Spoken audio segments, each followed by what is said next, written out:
I'll let you know when you go live. Thank you very much.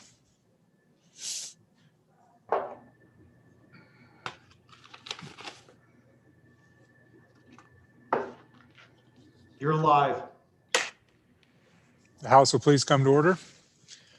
All right, thank you, members. And I apologize to the members and to the members of the public who are participating in our proceedings. We had a joint rules committee meeting that was fairly extended, and but we do have recommendations for next week on joint rules. So with that, we're going to have a little some intervening business, and this is receiving messages from the Senate and then introduction of bills so that we can notice bills and get them up for committee consideration on Monday. So Chief Clerk, messages from the Senate. Message 103, Mr. Speaker, the bills listed below passed the Senate on third reading in an amended form by the vote indicated. Senate File 16, new net metering systems. Ayes 16, noes 13, absent 1. Sincerely, Ellen Thompson, Senate Chief Clerk. Message 104, Mr. Speaker, the bills listed below passed the Senate on third reading by the vote indicated. Senate File 14, credit for reinsurance. Ayes 29, absent 1. Sincerely, Ellen Thompson, Senate Chief Clerk. Message 105, Mr. Speaker, the bills listed below passed the Senate on third reading by the vote indicated. Senate File 18, universal occupational licensure. Ayes 23, noes 6, absent 1. Sincerely, Ellen Thompson, Senate Chief Clerk. Message 106, Mr. Speaker, the bills listed below passed the Senate on third reading in an amended form by the vote indicated. Senate File 29, revised uniform law on notarial acts. Ayes 22, noes 7, absent 1. Sincerely, Ellen Thompson, Senate Chief Clerk. Message 107, Mr. Speaker, the bills listed below passed the Senate on third reading in an amended form by the vote indicated. Senate File 32, water permit notice requirements. Ayes 29, absent 1. Sincerely, Ellen Thompson, Senate Chief Clerk. Message 108, Mr. Speaker, the bills listed below passed the Senate on third reading by the vote indicated.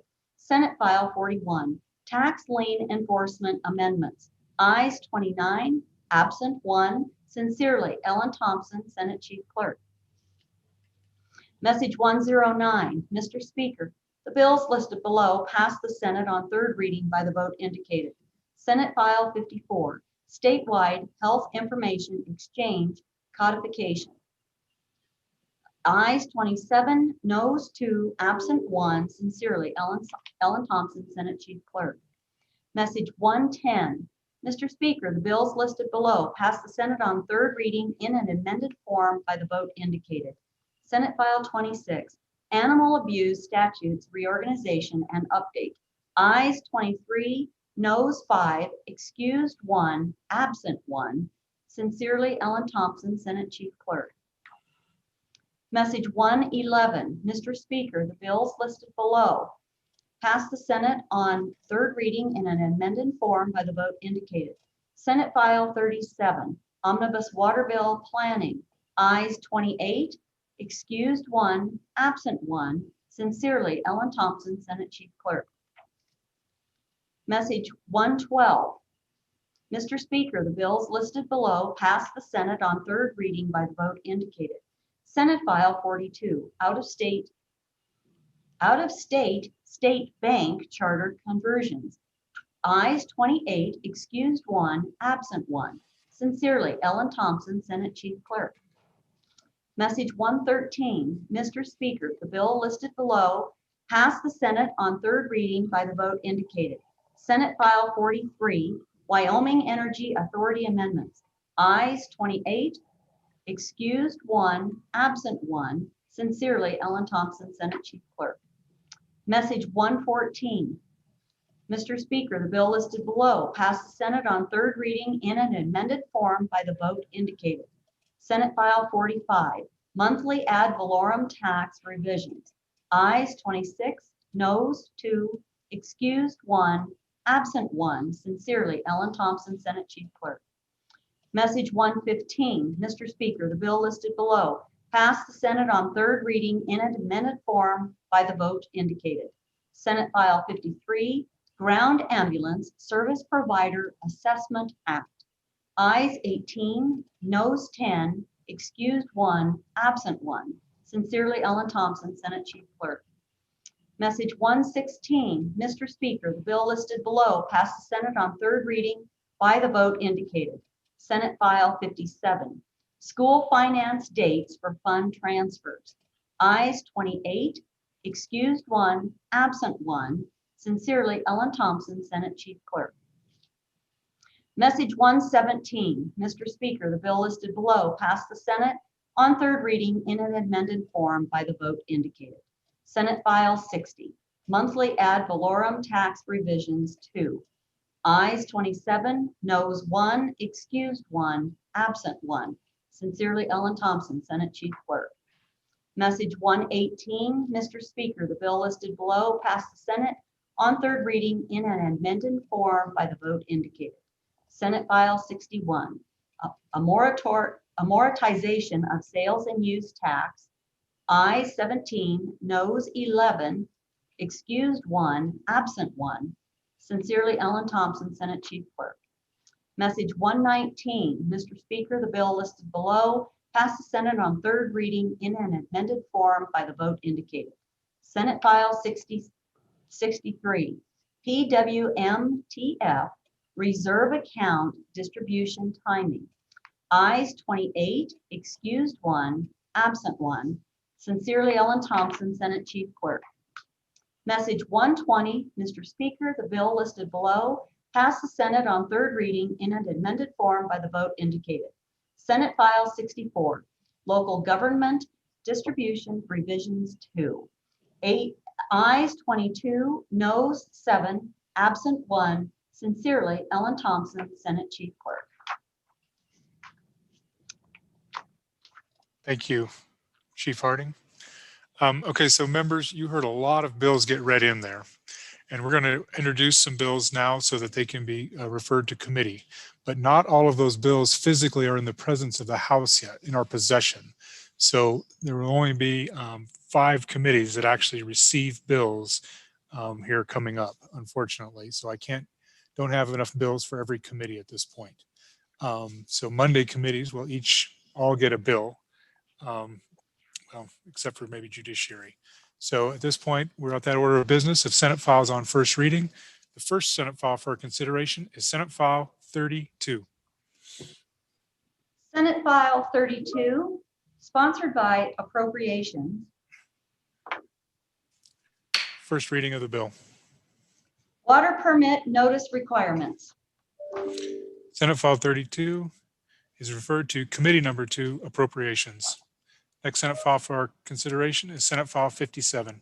Senate File 57, sponsored by Education. First reading of the bill. School Finance Dates for Fund Transfers. Senate File 57 is referred to Committee Number 4, Education. Next bill for our Senate file for introduction consideration, first reading, is Senate File 14. Senate File 14, sponsored by Corporations, Elections, and Political Subdivisions. First reading of the bill. Credit for Reinsurance. Senate File 14 is referred to Committee Number 7, Corporations. Next bill for our consideration is Senate File 18. Senate File 18, sponsored by Corporations, Elections, and Political Subdivision.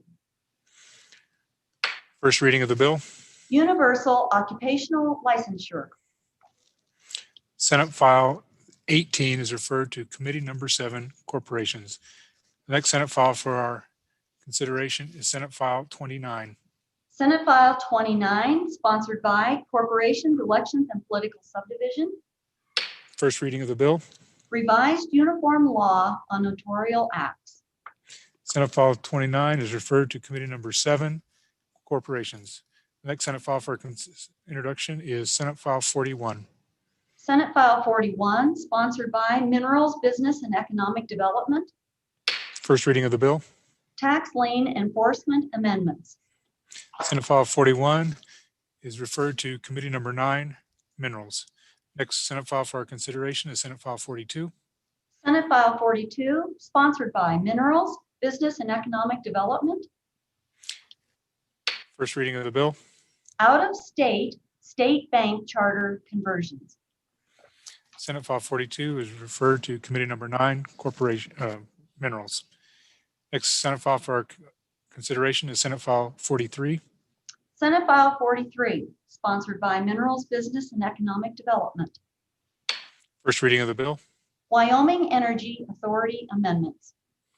Senate File 43 is referred to Committee Number 9, Minerals. Next Senate file for consideration is Senate File 54. Senate File 54, sponsored by Labor, Health, and Social Services. First reading of the bill. Statewide Health Information Exchange Codification. Senate File 54 is referred to Committee Number 10, Labor. Chief Clerk, just to affirm that is all the bills we've received. Yes, sir. All right, thank you very much.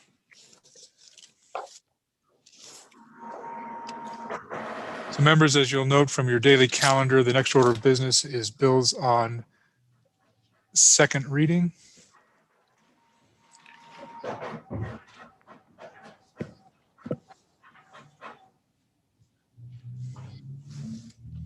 Chief Clerk, any other business before we engage in second reading? No, sir. All right.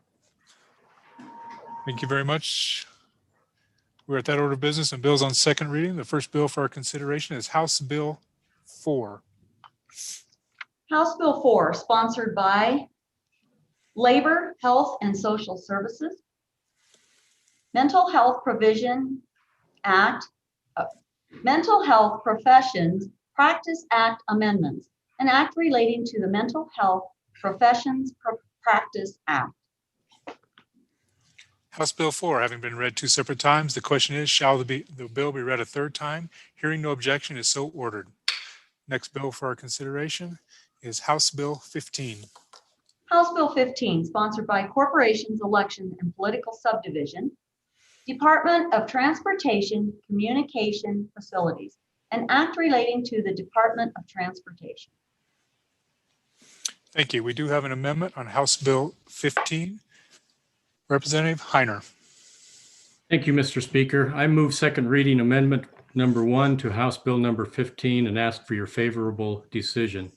This is an amendment to allow the department to seek to authorize exchange of capacity on communication infrastructures with other entities or businesses, such that the telecom business may be able to put their dishes on our towers owned by the state of Wyoming, and also that we may be able to put dish on their towers and hopefully save some money by not having to build so many towers. This has been successful in the past in other areas of the state and might be a good resource for the Department of Transportation.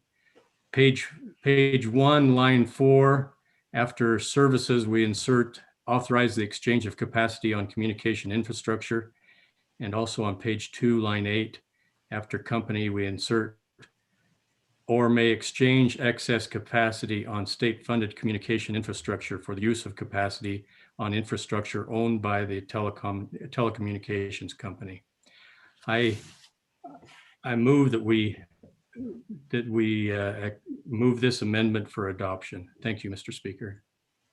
Thank you very much, Representative Heiner.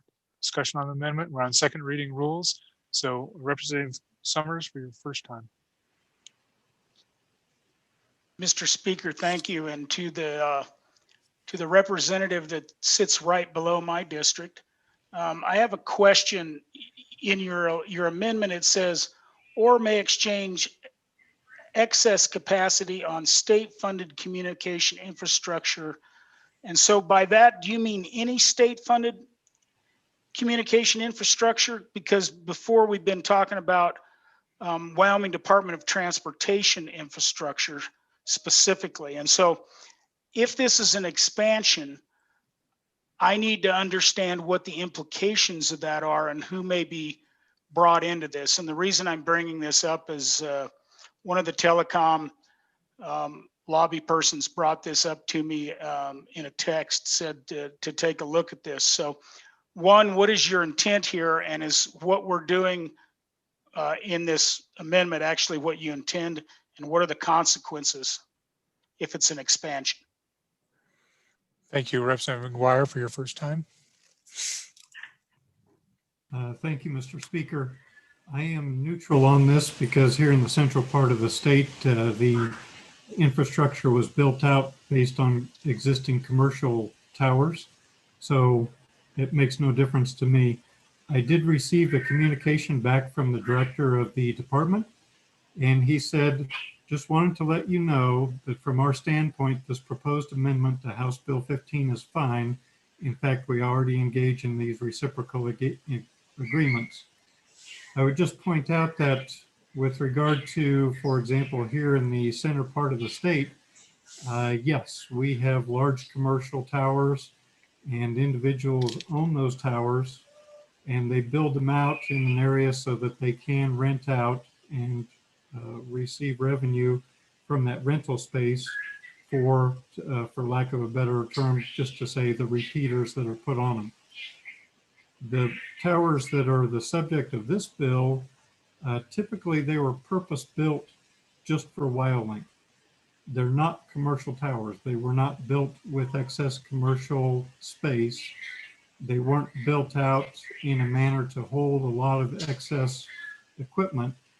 And also, I would just point out to the body, we always get into that sort of tricky balancing act.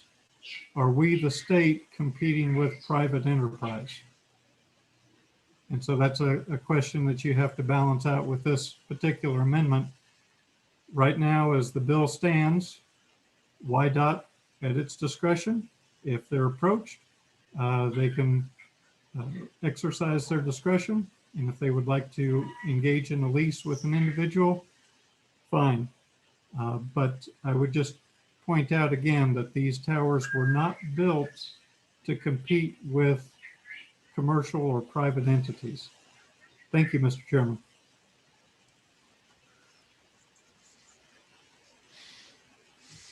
Thank you very much, Representative Clausen, for your first time. Thank you, Mr. Chairman. Just kind of reiterate the last speaker hit it, but on page 2, line 5, there is a may, and in testimony, this is already practice to do reciprocal or in-kind trading. They can already do it, and I believe with this bill, they could already do what the amendment asks to do. Thank you, Mr. Chairman. Thank you very much. Further discussion on the amendment. Further discussion on the amendment. Any member for their first time?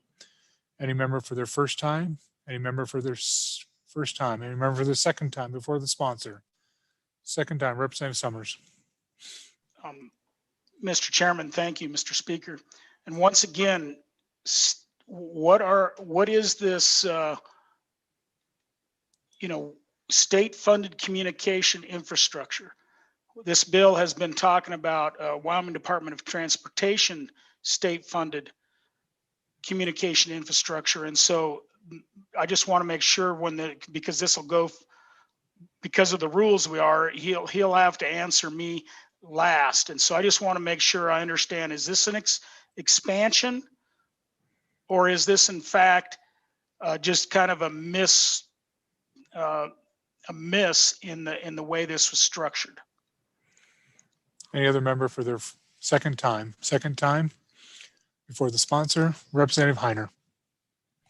Thank you, Mr. Speaker.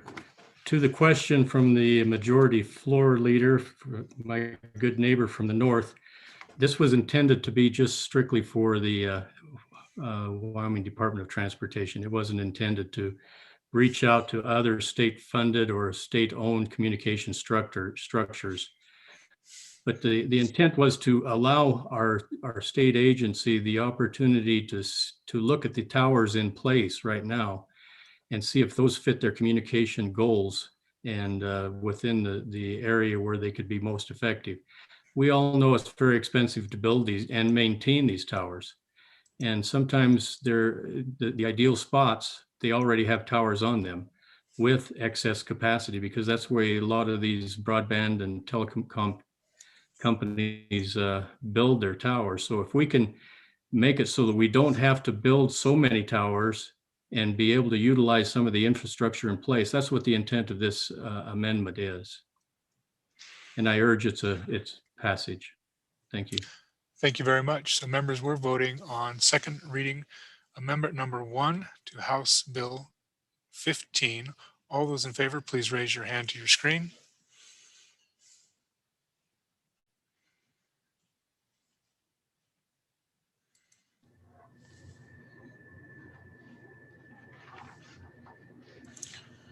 All those opposed?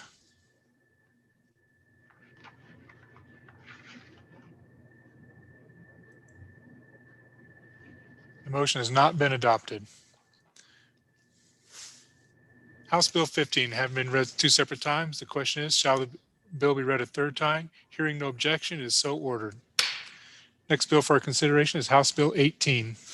House Bill 18, sponsored by Transportation, Highways, and Military Affairs, Military Training Memorials, an act relating to honoring military members. There is an amendment. Representative Burt. Thank you, Mr. Speaker. I move second reading amendment number 1 to House Bill 18 and ask for your favorable consideration. If you look at the amendment, we got 2 sections in here. Page 1, line 4, I want to insert the non-state ahead of the funds. And then on line 2 or page 2, line 4, we're looking at basically removing any state funds to get tacked on to any state memorials. And where this comes from is listening to during the committee hearing to push this, to push this bill out of committee. The director of YDOT already has a system in place that does not put additional burdens on the taxpayers to enact military memorials.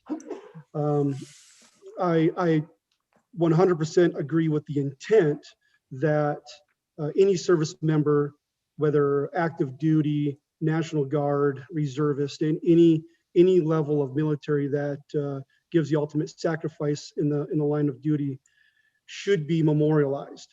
However, at a time when we are looking at closing our rest stops and certain functions of the state, I do not believe that this is a time to where we need to put the burdens on the taxpayers to enact memorials when the agency already has a system in place to keep that burden upon the agency or the individual that wants to put the memorial. In my firm belief that what this bill does is it moves the burden of the financial cost from the individuals who want to enact the memorial onto the taxpayers of the state. And that's the purpose of the amendment. I'll stand for questions. Thank you very much. Any member for their first time? Any member for their first time? Representative Stiver and then Representative McGuire. First for a second. Thank you very much. Representative McGuire for your first time. Thank you, Mr. Speaker. And with regard to what we're trying to do in the House of trying to move the state forward and help our constituents with issues, that was the spirit that the bill was brought in. Certainly, there was no nefarious intent to transfer state monies to individuals or anything like that. So if you take a broad look at the Wyoming Department of Transportation, again, it's not a general fund department.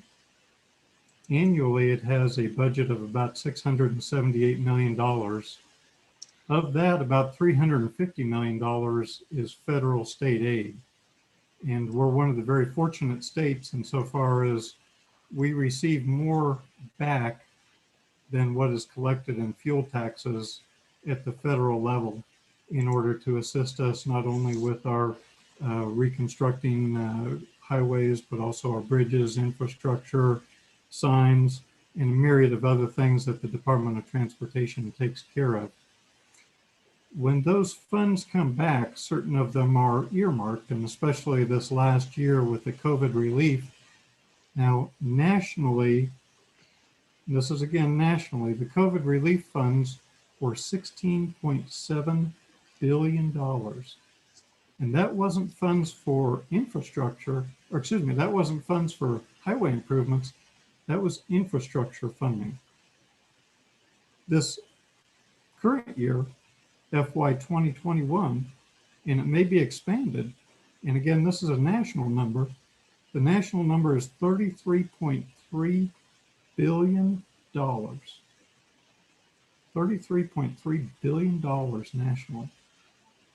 And some of those funds will come back to Wyoming, and some of them will be available for signage or other things. And oftentimes those monies come back and maybe there is nothing to spend them on. So they end up in a surplus fund. So again, I would just push back a little bit. Certainly the intent was never to take state funds or state taxpayer funds or to attack any individual or anything. The intent was if there were surplus funds left over at the discretion of the director, they could be allocated at a 50-50 match with a private entity that was interested in building a memorial and trying to help not only to salute our veterans, but also with their families and the other people who value their service so very much. So I would gently push back and I would stand against the amendment. Thank you, Mr. Speaker. Thank you very much. I have Representative Bear and then Washit and then Duncan. Thank you, Mr. Speaker. And I do appreciate the statements of the good representative from District 35. I personally feel that my service to this country and now to this state, I can speak to this issue. I too, as the bringer of the amendment, feel that memorializing those who have served and paid the ultimate price is an important thing for us to do. But again, the issue here is for the state and the state living within its means. And so having heard the debate in the past, I do believe that this is a time where we can make a decision to keep the taxpayers' dollars away from something that really should be privately funded. And I too, as the good representative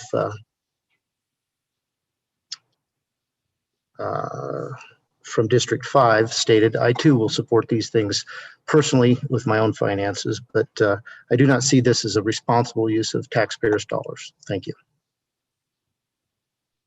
Thank you, Representative Washit, for your first time. Thank you, Mr. Chairman. Just a question for the pilot from the Toronto County. When these funds come to Wyoming, whether they be federal COVID monies or federal gas tax monies and so forth, are those funds considered state funds in our budget, or would those be listed as federal or other funds?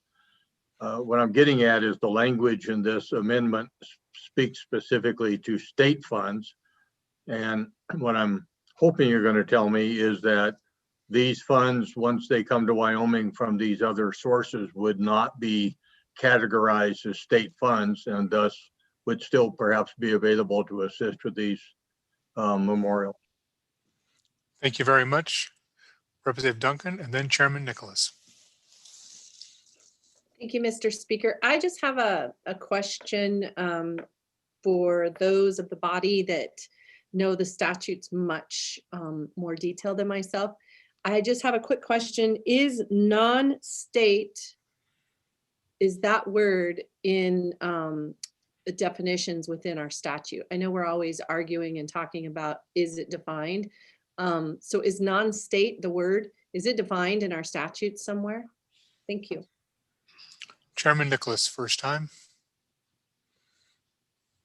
Thank you. I think I can answer that last question. The answer is it's not really defined. It's the common lay term knowledge of it. So it's anything that's not appropriated to them out of our budget.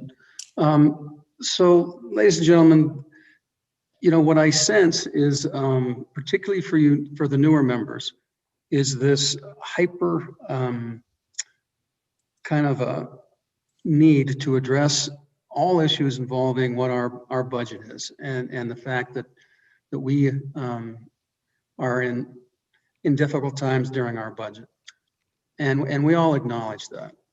But it's just, as let me just give you an example. If we wanted this to happen, another way that the representative could have brought the bill was you just direct the Department of Transportation to do it.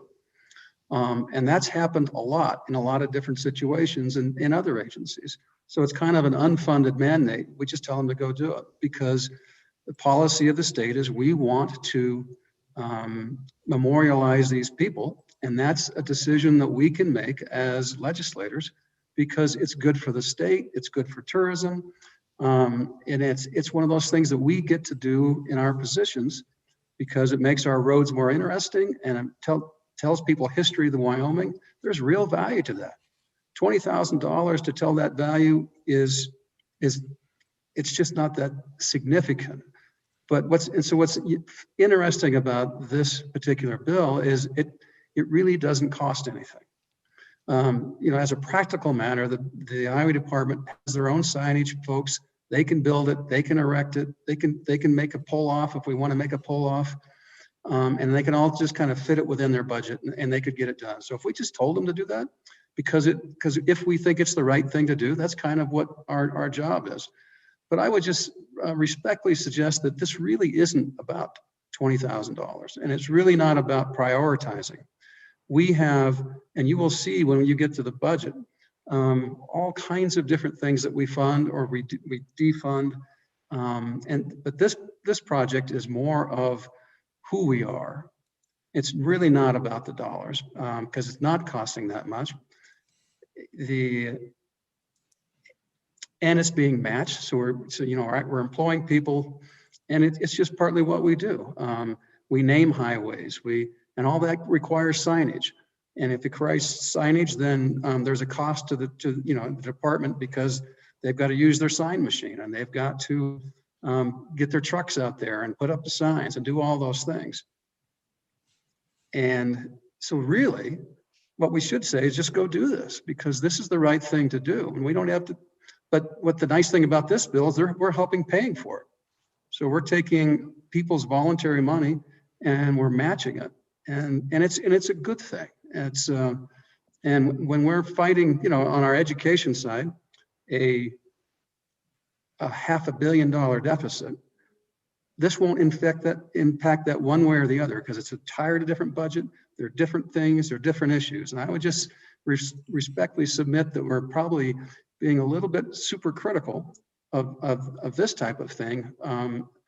And we'll get to and we'll address that our budgetary shortfall, but this really has no impact on it.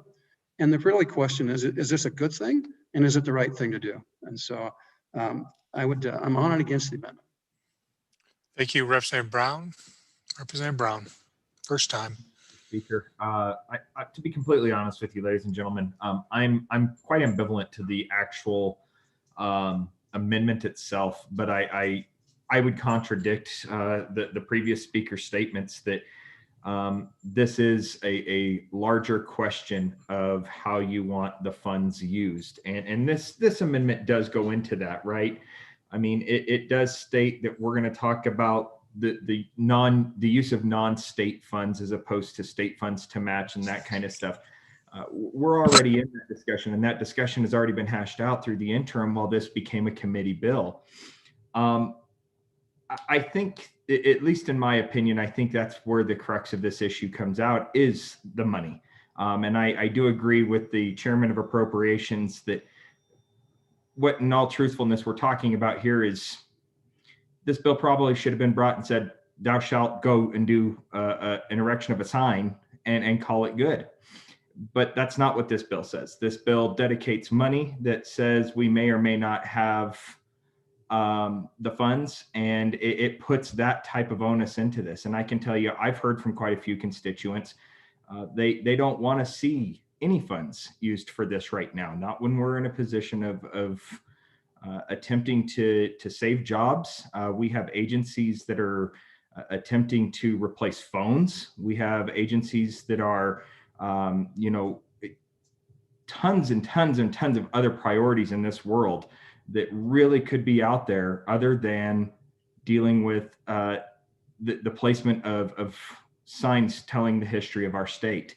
I think that this is a great idea. It's just not the right time. And I think when we look at this particular amendment, I think this amendment is basically trying to say exactly that, that we don't have the money right now. So therefore we can't really push forward on this bill. So, I would say on and for the amendment, but on and against the bill. Thank you, Mr. Speaker.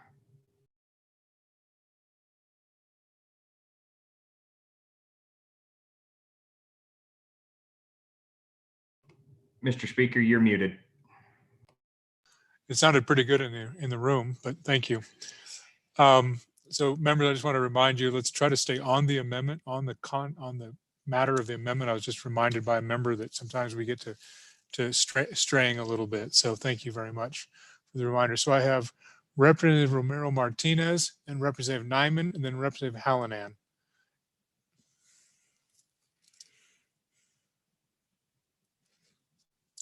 Representative Martinez. Thank you, Mr. Speaker. I have more of a question, and it's open-ended to whoever wants to answer it.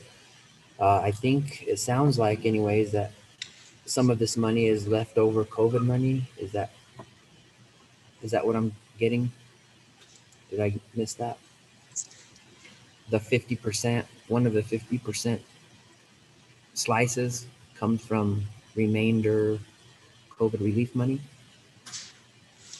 Thank you very much, Representative Nyman, for your first time. I think we don't know. Thank you, Mr. Speaker. In speaking to the amendment, I support this amendment because I guess what I have to relay to the body is that as I've had feedback from my constituents, it's ironic to me that every person that has given me feedback has served in the armed forces, served in the military. And consistently, 100% all of them have said, we don't need this. We don't want this. We would like to see the money kept and put into other directions that are more necessary. And so as I reflect their views, I just think if this is, we're honoring our military, and I have to stand for this amendment in order to honor the military that have contacted me from my district in support of this amendment. Thank you, sir. Thank you, Representative Hallinan, for your first time. Thank you, Mr. Speaker. Well, yesterday we heard that that the DOT didn't have any money for this project. Today we hear that possibly money can come from the COVID money. And I guess I would like to have it clarified from my colleague from Casper as to whether the DOT is going to be paying for this or if it's going to come from COVID money, if he knows. Thank you, Mr. Speaker. Thank you very much. Representative Larson Lloyd, for your first time. Thank you, Mr. Chairman. And I'd stand in opposition to the amendment, and I'd like to just share with you why. When we create laws and put them in the Green Book, they're there for a long time, generally. And so we're at this point in time, this point in history, where things are really tight. And the arguments about not using $20,000 to build a monument alongside the road is fair. That's fine. But I think as you look at the language of the bill, and when it says up to $20,000 of previously appropriated other state funds as available, meaning that it is not a requirement, absolutely is not a requirement to do it now. But as this bill gets into the statutes, and we're out there 5 years, 3 years, 10 years, we now have in place the flexibility and the ability for the Department of Transportation to work in conjunction with private groups who want to do these sorts of things, and they may have funds then that are available, and they don't have to come back to us and ask it. I think it's worthy. I think that the comments or the concerns about not spending the money now is fine, but there's no requirement. There just is not a requirement for YDOT to put these funds to anything right now. It's to their discretion. So I'd resist the amendment and let us move forward and or let that bill move forward so that we can do some of these important cultural things.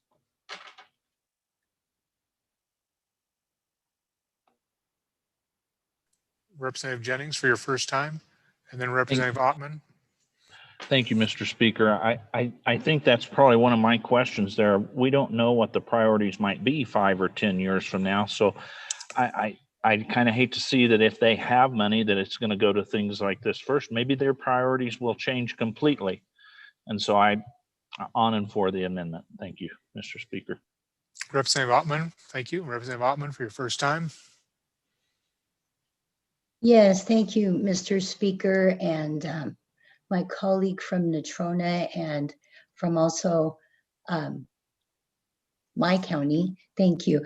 I am in support of this because one of the things that I have heard for the last 3 years is about appropriations and budget and money and deficit for everything. And then I go into some meetings and there's coffee cans for one project, but then another not. And this freshman class coming in has been referenced a few times, possibly as being a little bit nitpicky about things. Well, that's what we've heard all over the news and everything, and we're trying to be fiscally responsible. So I'm looking to leadership to tighten this up a little bit and be a little clearer. I would vote for this amendment and against appropriating money down the road that if different minerals that support our state are never coming back, then we shouldn't be making future plans. Thank you. Somebody's got a buzzer going off there. Someone's brownies are getting burned. All right. Any other members for their first time? Members for their first time. Representative Knapp. Thank you, Mr. Speaker. I come from a family of military vets, and it can become an emotional issue, I know. And I think for me, it's a matter of principle, whether it's $20,000, whether it's $5, whether it's $1 million. This is something that, similar to Brick for Vets, something that private folks get together and create memorials. And whether it takes a year, whether it takes 2 years, they get it done. And so the question that comes to my mind is this something that the private sector does that government all of a sudden gets involved in and becomes a private donor? And I speak for the amendment. Thank you very much. Representative Henderson for your first time. Thank you, Mr. Speaker. I speak in favor of the bill and against this amendment. I'm a veteran of over 26 years. I have a lot of veterans in my district, and I haven't received any objection from any of them to this effort. You know, we have, as the chairman, the good chairman of appropriations mentioned earlier, we have a lot of things, a lot of good things, public and private ventures, partnerships all across our state. I don't think we need to send a signal that because of a few $1,000s and a principle, we're not going to implement a program where it's a discretionary program for a department, a major department that has a budget of almost $2 billion. I think we have to look at this in terms of the long view. And by the way, the bill was looked at and voted pass by our good appropriations committee members. I put a lot of weight in that. Thank you. Thank you very much. Any members, any other members for their first time? Any other members for their first time? First time. Any member for their second time? Members for their second time. Representative Stivar, then Washut. Thank you, Mr. Chairman. All three veterans in here, and I am a veteran, signed off on this amendment. I support this amendment. I've got emails right here that from veterans families that don't think we should be spending the money and it should be private donations. If they want to honor the veterans, let the private sector do it. The state shouldn't be doing that. I spent time at one of the posts here in town and talked with their quartermaster and some other people in there. They were against it. On in support of the amendment. Thank you, Representative Washut. Thank you, Mr. Chairman. You know, not too many weeks ago, I received this letter from a constituent whose child requires nighttime care. And without a state program, she's not going to be able to keep her child at home. And I just wonder, you know, what are we supposed to say to a constituent like that if we say, no, there wasn't any money to take care of your child, but we had money for a sign? And so I think these $20,000 projects do add up, and they're, the reason I'm hoping is that we can say we funded some of these out of federal dollars that were not available to help pay for childcare at night and so forth. I don't want to be put in that position where I look at that constituent and say, yeah, we spent money on a sign, but we didn't have any money to care for your child.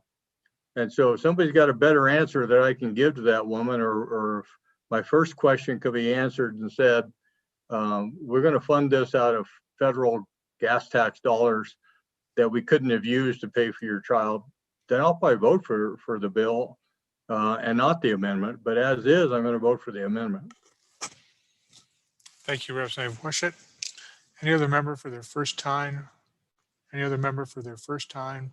Representative Martinez.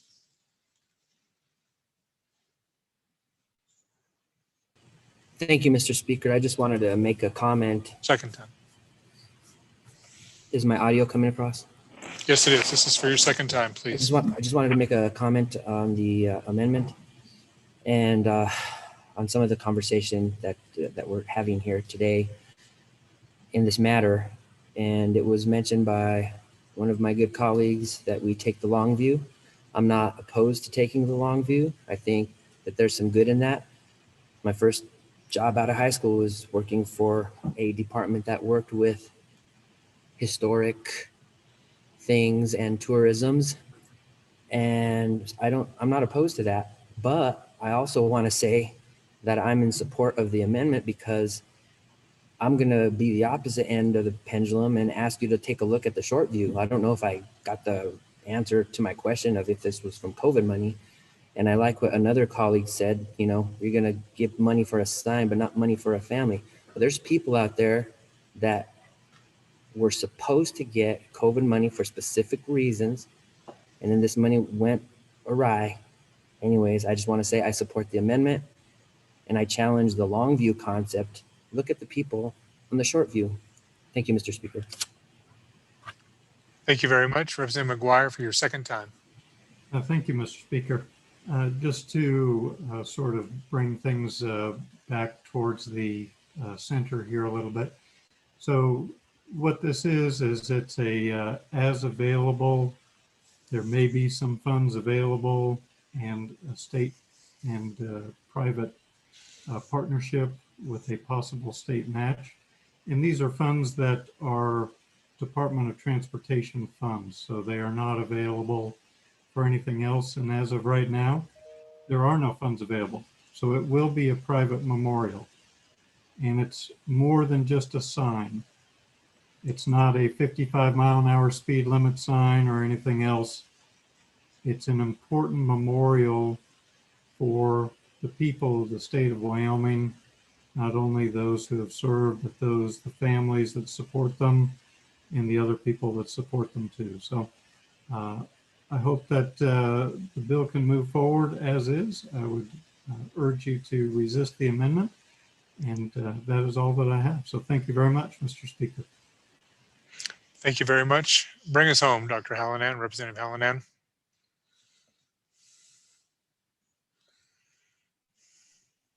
Thank you, Mr. Speaker. I think that that answered my question as to whether these funds are going to come from the DOT or possibly out of COVID money. And with that in mind, I'm going to support this bill and I'm going to be against the amendment. Thank you, Mr. Speaker. Thank you very much. Any other members for their second time? Members for their second time? Seeing none. Members, we're voting on second reading of amendment number 1 to House Bill 18. Mr. Speaker. I don't see. Oh, Representative Burt, I apologize. I should have come back to you. My apologies. Okay, Mr. Representative Burt. Speaker. Second time. This will be the last, so if nobody else wants to speak, Representative Burt. My apologies. Okay, Mr. Speaker, there's a lot going on. So I wanted to thank everybody, all my colleagues here for the open debate, open discussion, points of view. That's what we're all here for, is to try to do the work of the people the best that we can. So there was no thought of any intentional ill intent when I brought this out. I sent an email out this morning about 9 o'clock in the morning, try to help support where this amendment was coming from. And I urge anybody that hasn't seen that up until now to at least take a look at it between now and the third reading to see where I am coming from with this. So the way, there's a couple different aspects the way I look at this. One, it is a funding issue in my mind because it is a budget issue. And regardless of the dollar amount, whether it's a $20,000 here, it doesn't say we just get to worry about $20,000 just for one project. There's no limit on that. What if we have 10 or 12 projects out there or 20 projects out there now that the public knows that we have the ability to fund them if the money's in our account? So we may look at $1 amount, but there's no cap at it. So how much does it truly cost when you do look at the long term? The other side of things I look at it is it comes from a personal responsibility side of my beliefs and my morals and stuff like this. And whenever government comes into and tries to fill a void that isn't truly there, then it pushes out nonprofit organizations or certain groups out there that want to do work, that want to raise money, and they put together volunteers and organizations to do projects in this very nature.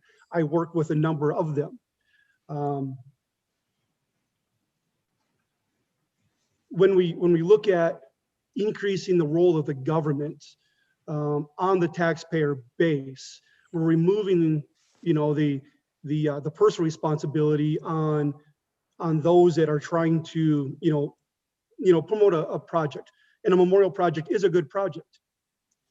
And to think that I'm not military minded or that I don't support the military because I don't support this particular bill, I would argue anybody with that any day of the week. But where this truly comes from in my heart and in my mind is when you listen to the director's testimony, which is the link I provided, WYDOT already has a system in place that says that if you want to put a memorial up there, you already have to go to WYDOT. You already have to deal with the Adjutant General's office in order to make sure that those memorials are military, designed so they fit within that whole spectrum. So to come out and say that as a legislative body, we're going to dictate to an agency that already has something in place, that's just one more thumb on the system that we don't need to be involved with. There's something already there. And if WYDOT, if the agency already has something in place to provide funding for any new memorial that's out there, then why would we want to add a burden, regardless of the cost of the burden, whether it's $100 or $100,000? Why do we want to add the burden of something that's already provided for in funding from the public back on the taxpayers? And that's really where I'm coming from. If someone has a military memorial out there and you need funding, call me. I will pull money out of my personal pocket and I will help you, because that's what I believe in. I just don't believe in forcing the state, to put it on the hook, however short-term or long-term, or the taxpayers as a whole, in order to provide for that. So with this, I am on and of course in favor of this amendment. Thank you. Thank you, members. We're voting on second reading amendment number 1 to House Bill 18. All those in favor, please raise your hand to your screen.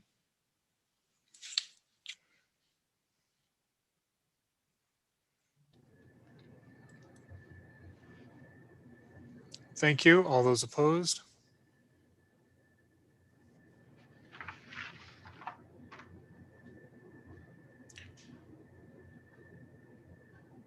Chief Clerk, would you please call the roll on this?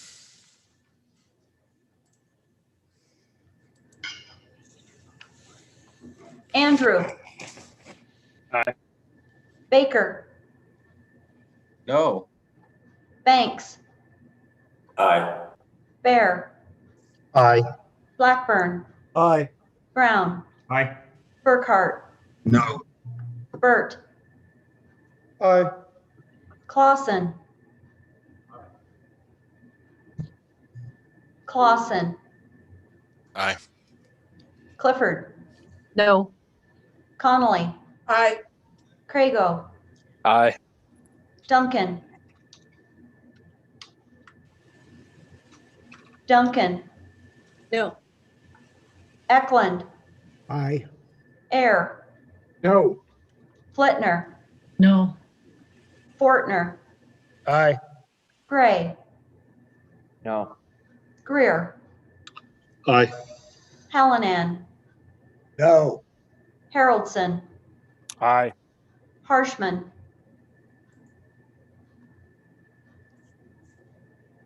No. Harshman. No. Heiner. Aye. Henderson. Oh, Hunt. Aye. Jennings. Aye. Kenner. No. Knapp. Aye. Larson Lloyd. No. Larson Dan. Aye. McGuire. No. Martinez. Aye. Nyman. Aye. Newsom. Aye. Nicholas. No. Oakley. No. Obermuller. No. O'Hearn. No. Olson. No. Ottman. Yes. Aye. Aye. Paxton. No. Provenza. No. Roscoe. Aye. Schwartz. Aye. Sherwood. No. Simpson. Aye. Summers. No. Stith. No. Stivar.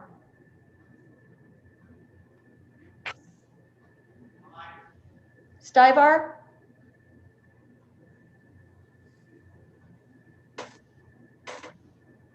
Stivar. Aye. Sweeney. No. Walters. No. Washit. No. Western. No. Worf. Aye. Williams. Aye. Wilson. Aye. Winter. Aye. Yin. Aye. Sawanitzer. No. Mr. Speaker. No. Closing vote. Are there any changes?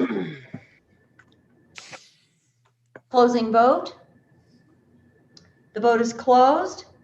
31 aye, 29 no.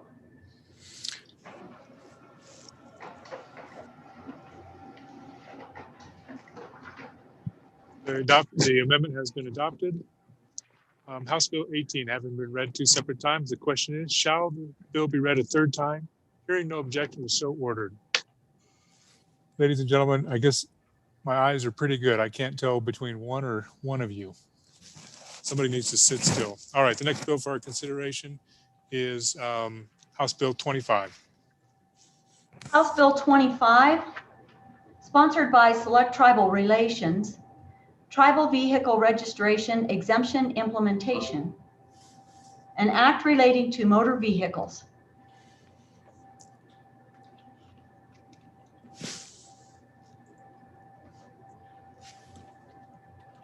Chief Clerk, are there any amendments? It doesn't come up on the amendment page. No amendments. All right, thank you very much. House Bill 25 having been read 2 separate times. The question is, shall the bill be read a third time? Hearing no objections, so ordered. Next bill for our consideration is House Bill 30. House Bill 30, sponsored by Revenue, Public Utility Assessment, an act relating to utilities. And Mr. Speaker, there is a corrected copy on second reading amendment number 2. Thank you very much. We have 2 amendments, colleagues. First Amendment, Representative Baker. Thank you, Mr. Speaker. I would move second reading amendment number 1 to House Bill 30 and ask for your favorable consideration. Members, I just sent an email to you. If you would pull up that email, it would help with some of the math. I know that it was 4 o'clock on Friday, and this amendment does include a little bit of math, and I want to make sure that you're fully aware of the numbers and the conceptual idea behind the amendment. So the amendment itself actually deletes the standing committee amendment and then further reduces the mill increase. The standing committee amendment, if you recall, took the original bill, which increased the mill from 3 to 5 and decreased that limit to 4. What the amendment does is it further decreases that cap to 3.5. And my reasoning, I'll explain that to you right now.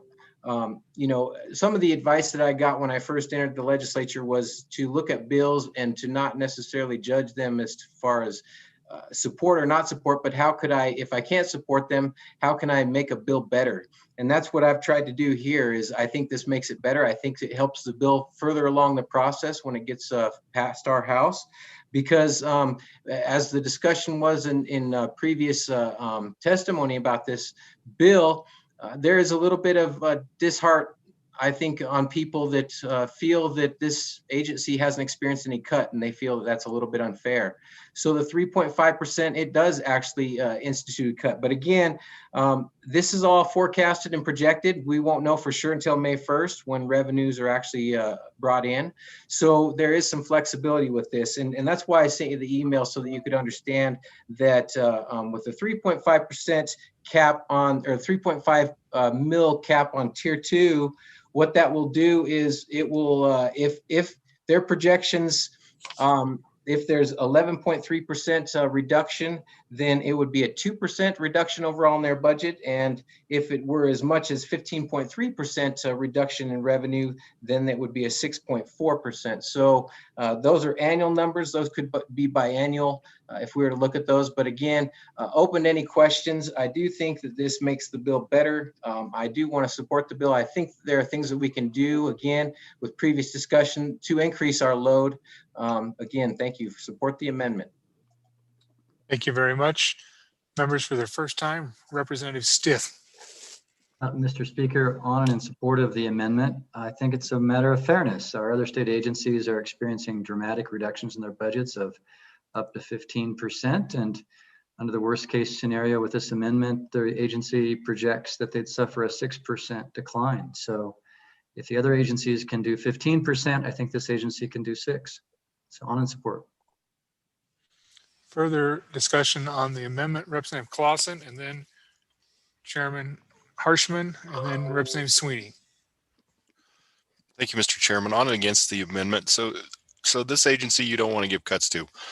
What their job is to keep your electric bill cheap. So this is kind of we always hear if you spend money here, you'll save money later. This is a agency that if we send money to, we want them to be fully funded to the fullest that we possibly can, because their role is to advocate for the consumer against utilities when there's a problem, and they save us an enormous amount of money. Thank you, Mr. Chairman. Thank you very much, Representative Clausen. For your first time, Chairman Hirschman. Thank you, Mr. Speaker. Members on and against, just to again, a little history. This bill came through at 5 mils. Your House Revenue Committee reduced it in 4. That saved everybody 10 cents a month on a $100 utility bill. And this amendment, you know, will on a $100 bill save you 5 cents a month. I think, you know, as part of this conversation, I think we continue to have, and I think agencies aren't all built the same, with all due respect to my friend from Sweetwater County. I think, you know, you look at our judicial branch, it's all people. They didn't take any cuts, very little, and because they got a crucial role to fill, safety to the public. And I think really it's what we want. I mean, do we want our Public Service Commission to be able to regulate these monopolies? And Wyoming is really unique. Industry needs the PSC more than anybody, because Wyoming, we're totally different than every other state because we have so few residential customers. In most states, residential customers subsidize industrial rates. It's not the case in Wyoming. We're so rural and so few of us. And I think now more than ever, I think it's really important. And I think, again, we don't know exactly what that rate will be. It won't be any more than that's needed. We know that by law. And so I just think, you know, we've done a good faith effort on this. We've gone from 5 to 4. I think at what point do you say, you know, what do we really want? And again, I think the good representative from Converse County said it well. We want these guys looking out for us.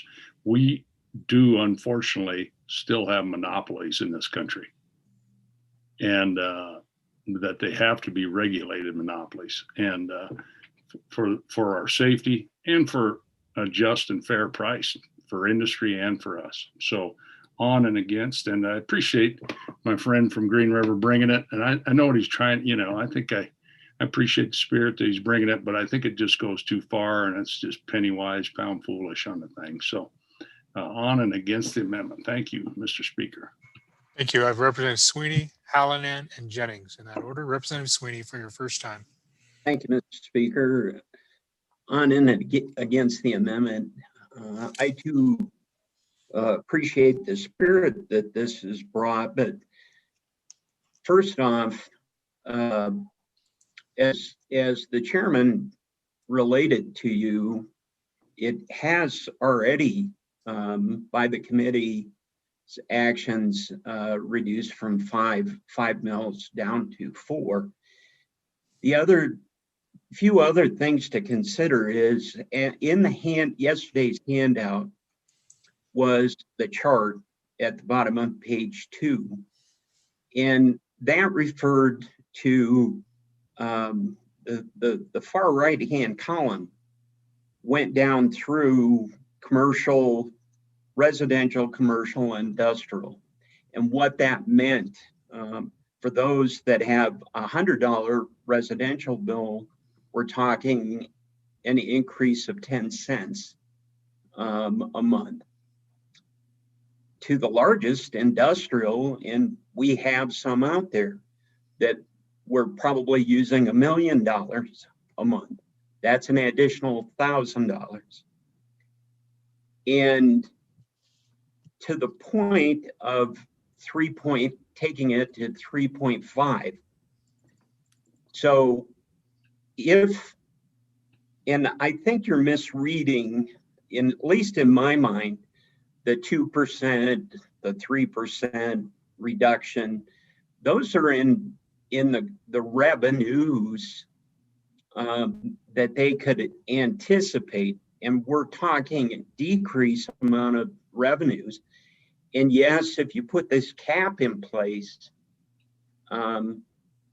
so they won't be able to take some rate hearings. And you heard in testimony yesterday that since 2010, they've saved the consumer through their rate hearings 157 million, and I think that's the tip of the iceberg. But now we're looking, because of a variety of reasons, the good potential, and these estimates come from the utilities on the decrease in potential revenues collected that they collect, that from the consumer. So I don't think this is appropriate. And if you're looking to cut something that's actually going to cut their budget for some reason, and have less savings to the consumer, for basically $1.20 increase over a year's period of time on a residential consumer that potentially could save $40 a month, possibly. I don't know, but against the amendment. Thank you, Mr. Speaker. Thank you very much. I have Representative Hallinan, Jennings, and then Zwaniter. Representative Hallinan. Thank you, Mr. Speaker. I think that the PSC estimated that their drop in income was going to result in a need for 3.45 thousandths of an income in order to pay their expenses. And this bill, or this amendment, would only lower, or would lower the income available to the PSC to 3.50. So that's only a difference of 0.0 or 0.5 thousandths or 0.5 mils. And that's really too small of a margin of error, I believe. So I think that the 0.4, that the 4 mils amount was the appropriate amount to give some possibility of requiring more income than is projected on the basis of their estimates now. So with that in mind, I would be against this amendment, Mr. Speaker. Thank you. Representative Jennings, Zwaniter, then Chairman Greer. Thank you, Mr. Speaker. So I'd like to thank my desk mate for bringing this amendment. In committee, I was not comfortable with the 4%, but the 3.5%, I'm much more comfortable with. At 3%, we've heard testimony that they've only bumped up against that. They've not gone over. And so they have done that. And I just think the optic to this, if we're going to look at this and say, well, they're saving us money, then maybe we should just go dig money out and hand it to them, and maybe they can save us enough to get out of some other troubles. But 3.5 does give a cushion. And I would remind that these are all projections. They've not gone over in the past. They've done a good job. I just don't see why we'd go to the taxpayers and ask them to up. It is one thing, one utility goes up a little, but each one of those things can go up. In this particular one, I think it's only 2 or 3 things, but those all add up for our constituents out there. So on and in favor of this amendment. Thank you. Representative Chairman Zwaniter. Thanks, Mr. Speaker. Thanks. Against the amendment. And I agree, but let's remember who's paying the bills. The PSC, it's not your mom and pop or your residential customers at any rate, even close to what your industrial utilities, your largest players in the state. Think of your mineral development, your Trona, your data centers. Those are the ones who are consuming electricity and encouraging the growth of the electric grid and moving power around. But why I really stuck my hand up was just to correct a little bit of misinformation. The Public Service Commission itself is a quasi-judicial body.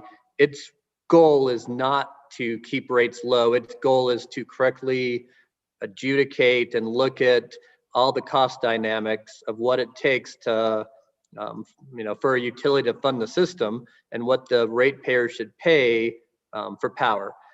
Within the Public Service Commission, as part of their agency budget, we have a thing called the OCA, the Office of Consumer Advocate. Those 6 people, as part of the larger 40, are in charge of looking out for the consumer. So I just wanted to make sure on the record that was said. But I do want to just re-impress upon you that utility law is getting more and more complex, more expensive, and more time consuming.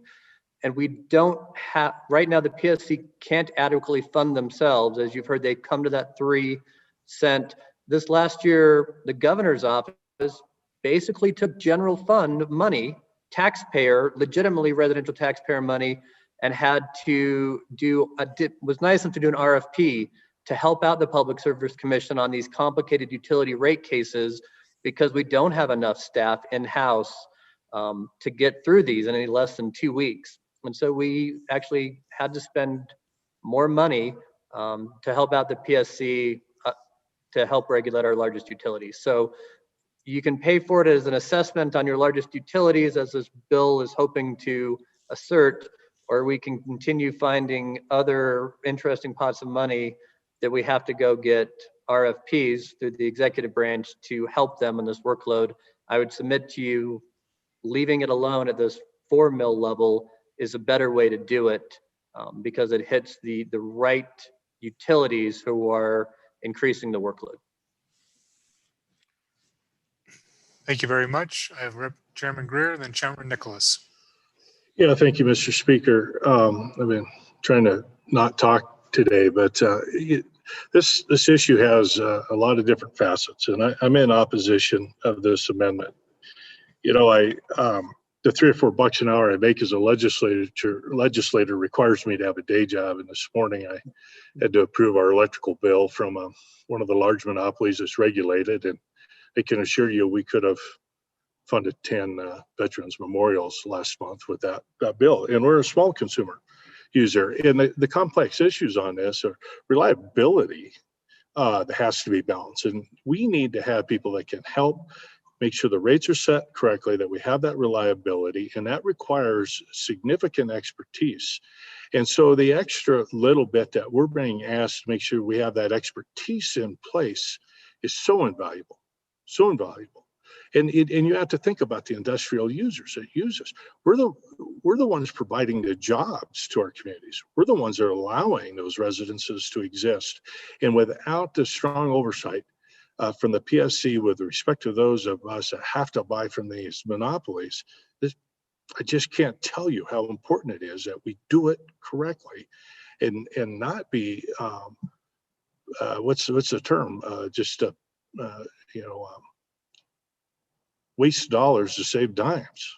That's the wrong term. There's a good old English term that's better. But anyway, so I'm in opposition of the bill. I like what the committee has done, what the committee's brought forth. Makes perfect sense to me, and would encourage this amendment to be defeated. Thank you very much, Chairman Nicholas, and Vice Chair Ayer. Thank you, Mr. Speaker. Just for the body's information, the budget for the PSC in 1920, that biennium, was 16.6 million.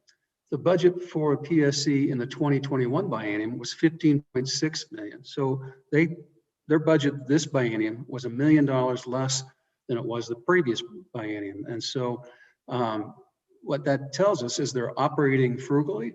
When they don't spend the money and when they can reduce costs, they do it. And so just for your information. So on and against the amendment. Thank you, Representative Ayer, for your first time. Thank you, Mr. Chairman. I want to speak on and against this amendment as well.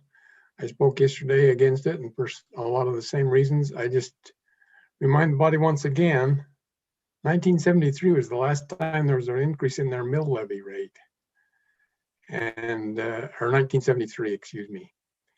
And that's 47 years ago, without an increase in their mill rate that they collect on the gross intrastate revenues. I think this increase is definitely warranted, and urge your defeat of this amendment.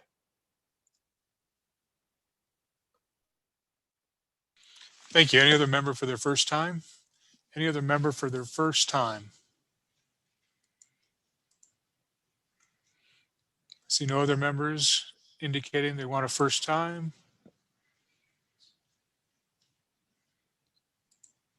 Any member need to speak? Representative Martinez, for your first time. Thank you, Mr. Speaker. I just wanted to make a comment. I see that there are three things here. There are some that are for, there are some that are against, but there's a common theme that keeps being brought up about the monopolies that we have here. I just want to make a suggestion that maybe we look at addressing that issue, and I have no other comment. Thank you, Mr. Speaker. Thank you very much. Any other member for their first time? Member for their first time? Seeing none. Any member for their second time? Second time before the sponsor. Second time before the sponsor. Representative Sweeney. Thank you, Mr. Speaker. So just to clarify also, is it's not really a cushion. They have to go in front of appropriations, and they're not going to go hire a bunch of employees and with this extra money. And it just gives them the ability, depending on the market, you know, retail sales go down, whatever, that so they don't have to come back every 2 years. And as previously stated, it was 1973 that the last cap was put on. And things have changed in 47 years. So on and against. Thank you, Mr. Speaker. Thank you. Any member for their second time? Other members for their second time? Any other members for their second time? Before the sponsor? To the sponsor, Representative Baker. Thank you, Mr. Speaker. And I just briefly want to respond to a couple of things. And I'd like to just briefly push back on the appropriateness of my amendment. I absolutely think it's appropriate. This is our job. I brought this same amendment in committee, and I think it's appropriate to bring it to the floor. I supported this bill in committee with the intention of bringing this amendment, or supported this bill in committee with the intention of bringing this amendment to the floor. So if this amendment doesn't pass, I don't know that I can support the whole bill. Again, I think it's very appropriate discussion. What we decide in a group of 9, we need to bring to the whole body and let them hear our conversations. So just want to clear up a couple other things too quickly. I've heard discussion about how the committee reduced this from 5 down to 4. Again, this bill proposes to increase, okay? The Green Books as is 3, okay? The bill as amended is going to increase it to 4. That is an increase, okay? So the fact that we dropped it from 5 mils to 4 mils is still an increase. So, and what I'm proposing is an increase as well. It's 3.5. It will fund this agency. And I'm proposing it as maybe a stopgap measure, because I really think we can increase their budget by increasing their load capacity, Mr. Speaker. So with that, I think, you know, I've kind of made the points. I'd love to have us vote. I'd love to see support on this amendment. And Mr. Speaker, without it, I don't know that I can support the bill. No hard feelings with the commissioner or any of my other committee members. Thank you, Mr. Speaker. Thank you. So members, we're voting on second reading amendment number 1 to House Bill 30. All those in favor of the amendment, please raise your hand to your screen.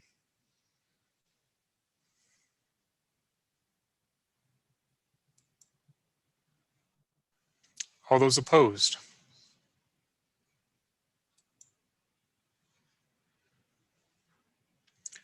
The amendment has failed. We have a second amendment for House Bill 30. Representative Gray. Thank you, Mr. Speaker. I move second reading amendment number 2 to House Bill 30 and ask for favorable consideration. So what this amendment does, the Public Service Commission. Madam Minority Floor Leader, Mr. Speaker, point of order. what's your point? Mr. Speaker, that this amendment is not germane to the bill. You can see that the catch title has been changed and then a specification added that is not at all part of the original intent of this bill. So thank you. I will review this quickly.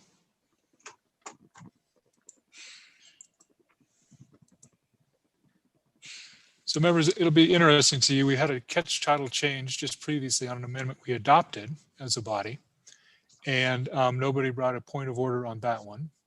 And so now we're being asked to make a similar catch title and germaneness ruling on this one. So I'm going to rule that it is germane, and that the condition, i.e. the condition of there's a specification increasing as specified. That was just adding another specification. So I'm going to rule it is germane. And if someone wants to protest that, then we'll do what we did the last time. We'll go the other way. We will, the body can have a discussion about the chairman's ruling. Does anybody object to the chairman's ruling that it is germane? Any objection to the chairman's ruling? If not, Representative Gray, please continue. Thank you, Mr. Speaker. I move second reading amendment number 2 to House Bill 30 and ask for favorable consideration. The Public Service Commission is very important, and the chairman of corporations who has done a lot of great work on this. And boy, I almost think on utility law, we should get a primer from him when we come in, because utility law is becoming more and more important, and I want to become an expert. I was thinking of trying to go on corporations just to learn more about it.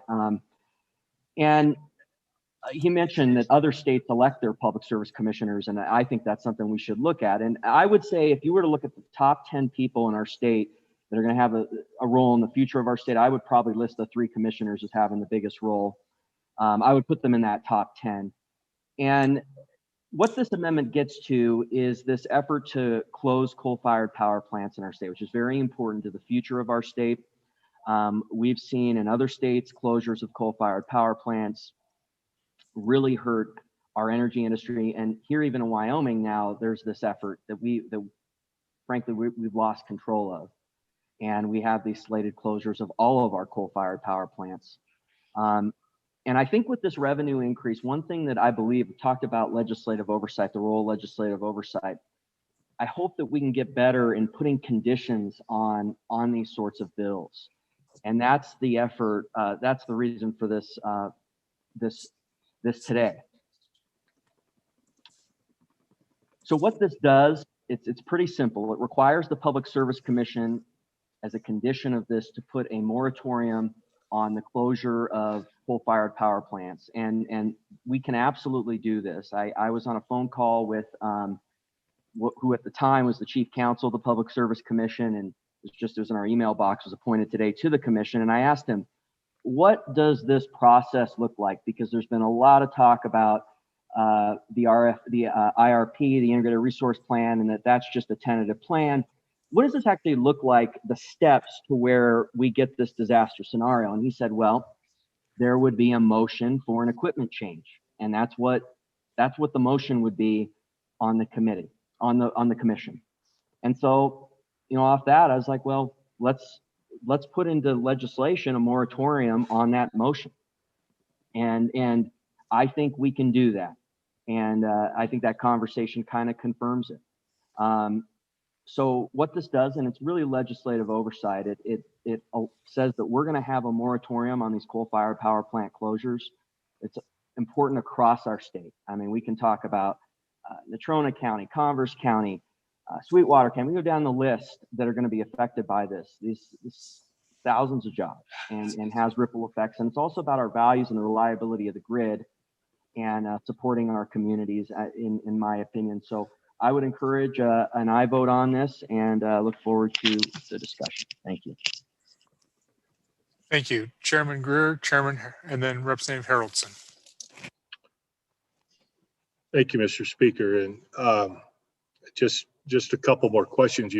The representative bringing the amendment came close to answering it, but I mean, one, I love the message. Okay, don't get me wrong, but practically, I'm looking at this, and and so the PSC slaps a moratorium on that, and so I'm just looking at how much can they regulate, how much can they handcuff a utility, and some of what comes into play is one of the largest regulated utilities. We're only a portion of their overall system. So I'm curious about how much control we can have over that.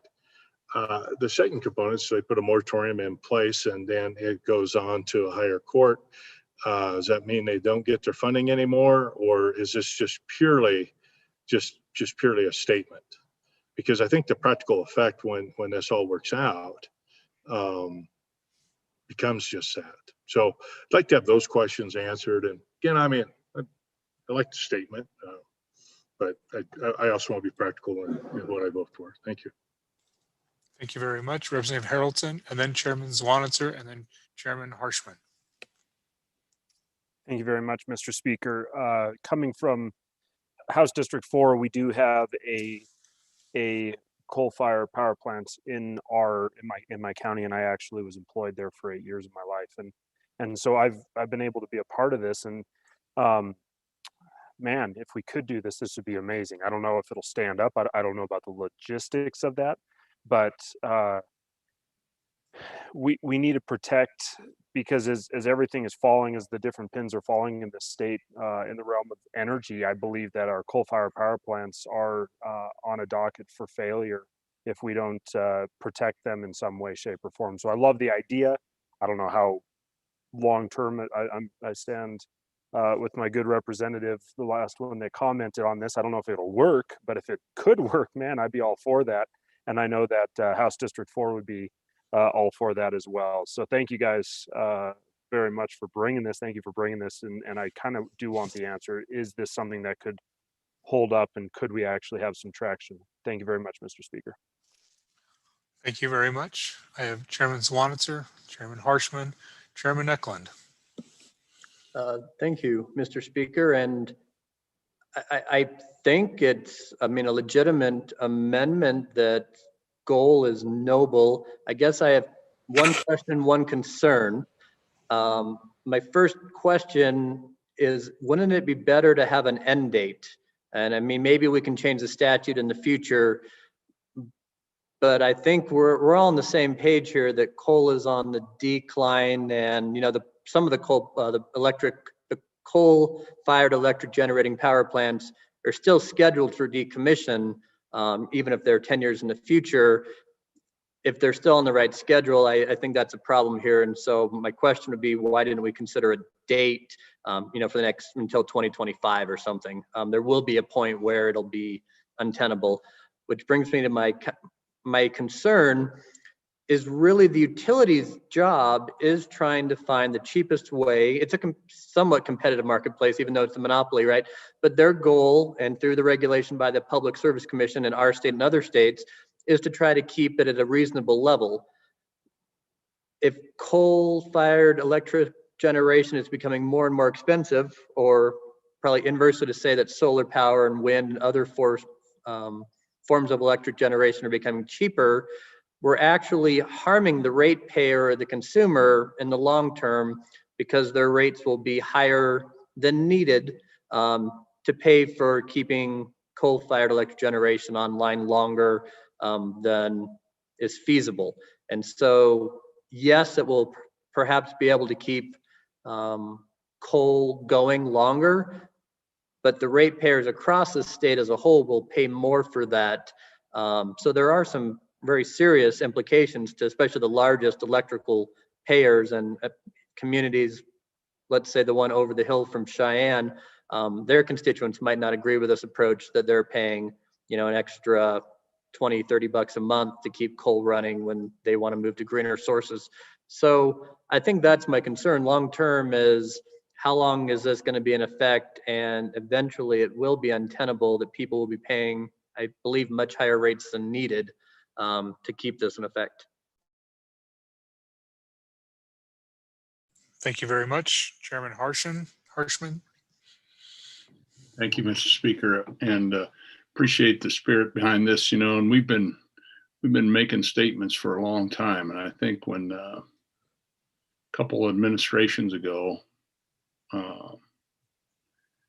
it's about seven, 8 years ago, is when this really took a turn for the worse. And it's thermal coal to generate electricity is, and the people in Campbell County, Northeast Wyoming, have powered this country, been patriots. After the Arab oil embargo in the 70s, it took off, and the Clean Air Act and all those things. And Campbell County, the energy capital of the world, what the billboard said. And so what happened? And it's really unfortunate, and it's going to change Wyoming forever. And we had over 400 million tons, and we've had that steady growth in Wyoming, and we've all benefited from it. Everybody who's lived here and grew up here, every service, everything. And so I appreciate that message. I remember in 2014, I stood there just to the right of the speaker and established the Coal Port Litigation Fund.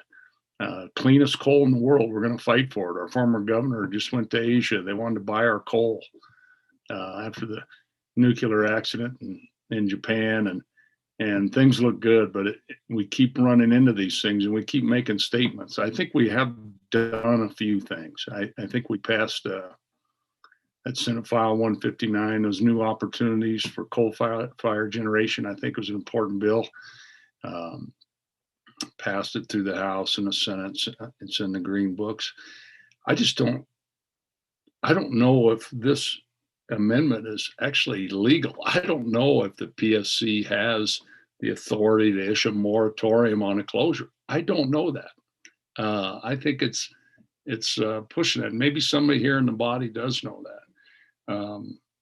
I think, we heard an example of the Laramie River Station outside the good representative down by Wheatland. I don't think that's a regulated utility. They're going to close one up, but that's a tier 1. And so there's a lot to this. And I think we just got to keep working on this. And I don't know, I just don't know. And I just don't want to do any harm by doing something that sounds good.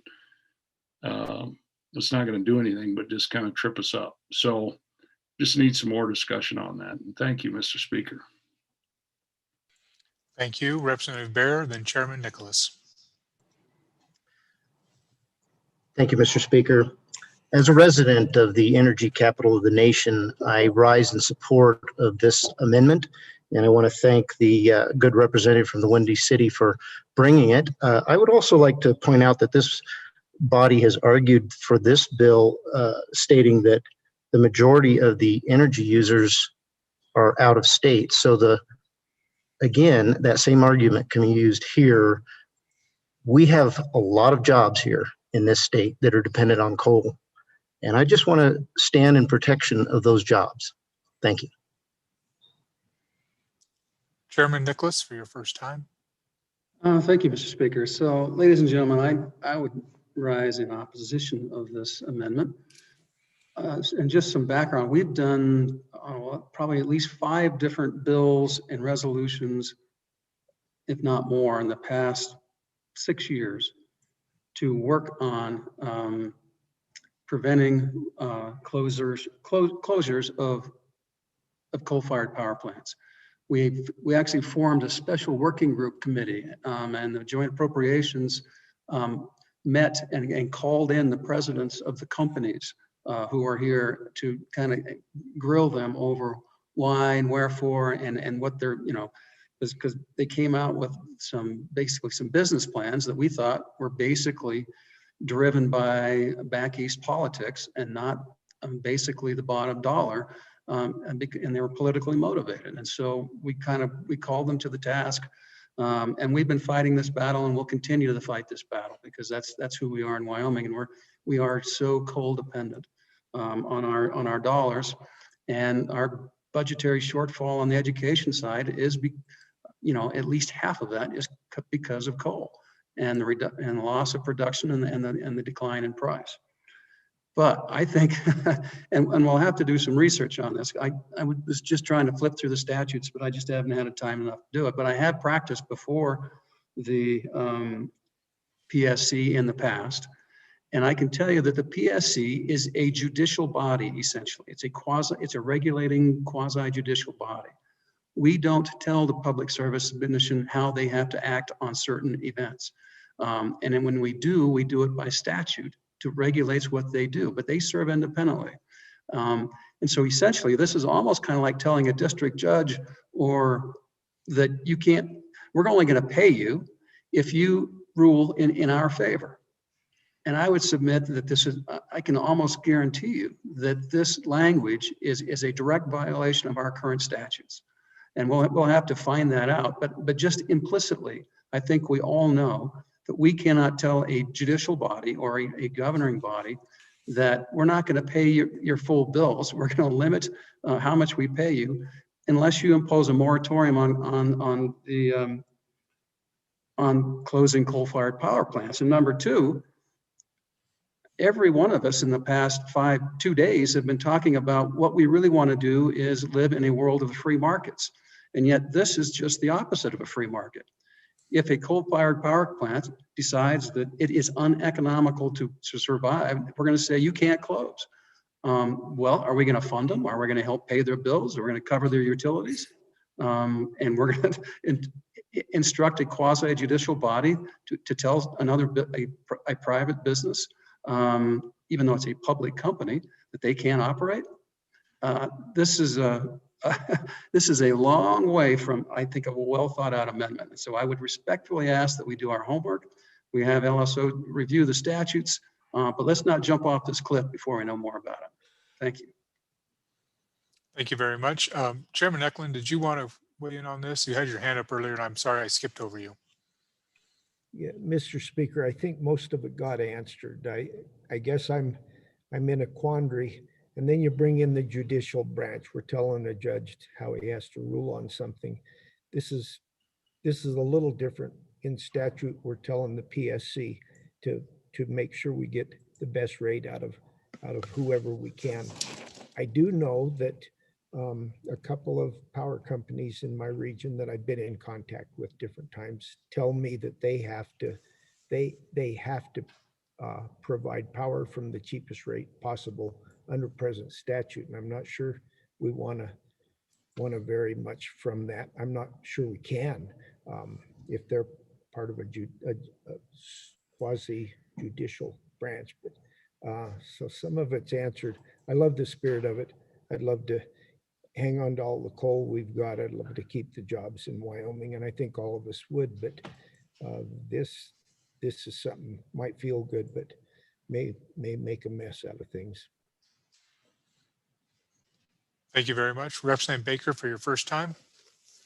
Thank you, Mr. Speaker. I'll be brief. I just want to push back just briefly on this in support of the amendment. I think this was thought out, and I think some of the legislation that this body has passed in the past has been thoroughly thought out and then found unconstitutional, like Senate File 104, for example. In the past, this body and previous bodies passed out legislation that was found unconstitutional, and there was a lot of thought put into that bill. So I just want to push back. I know it's Friday. I know we're all trying to get out of here, but the idea of trying to undercut somebody's idea, saying that it's not thought out properly, I don't necessarily agree with that. I support the amendment. I think it has been thought out, maybe not to the extent that the comments were made, but really in support of the amendment and like to see it pass. Thank you, Mr. Speaker. So members, let's just be cautious. We've had 3 long days, and we're starting to take maybe things a little bit personally. So, and maybe say things a little personally. So let's just be cautious. Thank you very much. I have Representative Jennings up for your first time. Thank you, Mr. Speaker. I'll be brief. Some things are worth fighting for. And this is one that funds all kinds of things in Wyoming. We've enjoyed a wonderful life in here in Wyoming. And this is what's brought it. Now, maybe it's on the decline, maybe we lose, but at least we've stood up and fought for some really good things and good people that have brought this to us. So in support of this amendment wholeheartedly. Thank you, Mr. Speaker. Thank you very much. Any other member for their first time? Any other member for their first time? Representative Roscoe. Thank you, Mr. Chairman. I would have to rise in opposition to this amendment. It just seems to be putting government in front of free markets, which is sort of the basic platforms for conservation of conservative economies. I think we just have to go with the way we have to pay attention to national and world markets. And I think this just takes it out of the hands of that, of free markets. So just one other point that's been made before. Thank you very much, Mr. Speaker. Thank you very much, Representative Roscoe. Any other member for their first time? Representative Hallinan for your first time. Thank you, Mr. Speaker. I think this amendment, is worth passing, and then we'll find out later if it's not good. I think it's something that we need to look at, and we need to put out there and see if it is something that's viable. If it's viable, what that will do so much for the state of Wyoming and for my county, it's just incredible. So I think it's worth taking the option of passing this amendment and then finding out if it's viable. If it's not, well, then it'll die and it'll be killed by the Supreme Court or maybe even the other body. But I think it's worthwhile for us to pass this amendment and give it a chance. Thank you, Mr. Speaker. Thank you very much. Any other member for their first time? Any member for their first time? Representative Blackburn and then Representative Conley. First for a second, Mr. Speaker. Thank you, Representative Conley. Madam Minority Floor Leader. First for a second. Any other member for their first time? Representative Nyman, Representative Clausen, Representative Stiff. First for a second, Mr. Speaker. First for a second. Representative Stiff. Mr. Speaker, just briefly, I wish we could do this, but I'm seriously concerned that if we pass this and this becomes law, then we've created a conflict in our statutes. If theoretically, the water wheel was invented in about 4000 BC, theoretically the state could make the decision that the only electricity that we will consume in our state is electricity produced with a water wheel. The state might have the power to do that, but you couldn't do that and also have a separate mandate to have the cheapest, most efficient electricity. It would create a conflict. So the added complication is that 85% of the electricity produced by the local power plant, about a few miles from where I'm sitting, goes out of state. And so if those states decide they don't want it or refuse to pay for it, then we would end up paying for a whole lot more electricity than what we could possibly use. So I want to do everything I can for the coal industry. I don't think this amendment quite works. Thank you. Anyone else for their first time? Anyone else from their first time? Anyone else for the first time? Seeing none. On to the second time, Chairman Zwanitzer, and then Representative Conley. Thank you, Mr. Speaker. I really wanted to ask for a second for a third, but just a question. That is out of order. Yeah. And well, my first response is for that last comment with the water wheel. Well, that's exactly what other states are doing to us right now with what they call renewable portfolio standards, where they've gone away from this, the cheapest way to produce power and said, yeah, that, but after the fact that you have to have 20% from renewable resources or 50%. So that is a problem we're facing in other states, but I think that is very legitimate to do as a state, which brings me to my question I really want the bringer to answer. I think if the state legislatures, if we made the statement that we have a moratorium and we put that on the Public Service Commission, I'm pretty sure that's legit. It's an interesting policy discussion, but I don't think it's as problematic as when you read this amendment. The concern I have is we're being basically coercive. If the Public Service Commission wants to be able to raise that assessment ratio to fund their agency to do their job, they're basically going to be forced to put this moratorium on. And so they don't have any independent thought really. Their thought process is now, do we, terminate 2 or 3 employees because 90% of the of PSC is personnel, or do we put this moratorium on? And I'm not sure that's a fair choice to put on a quasi-judicial state agency. So if I could get an answer to that question. Thank you very much. I have Madam Minority Authority Conley and then Representative Bear.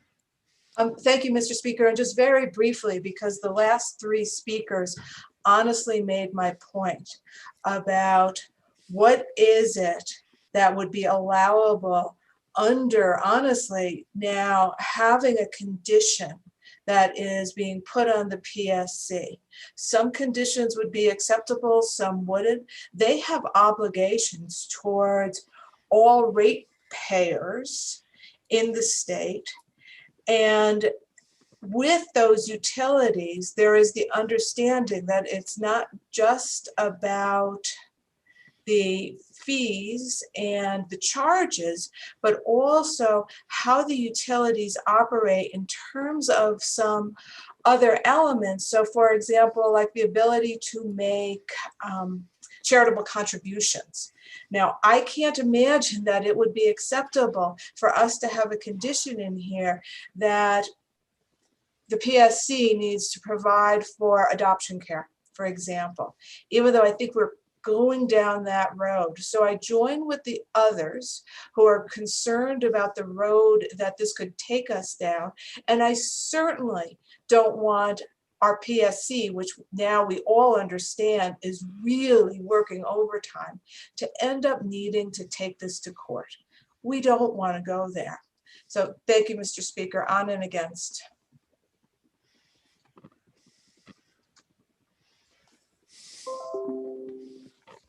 Mike wasn't on.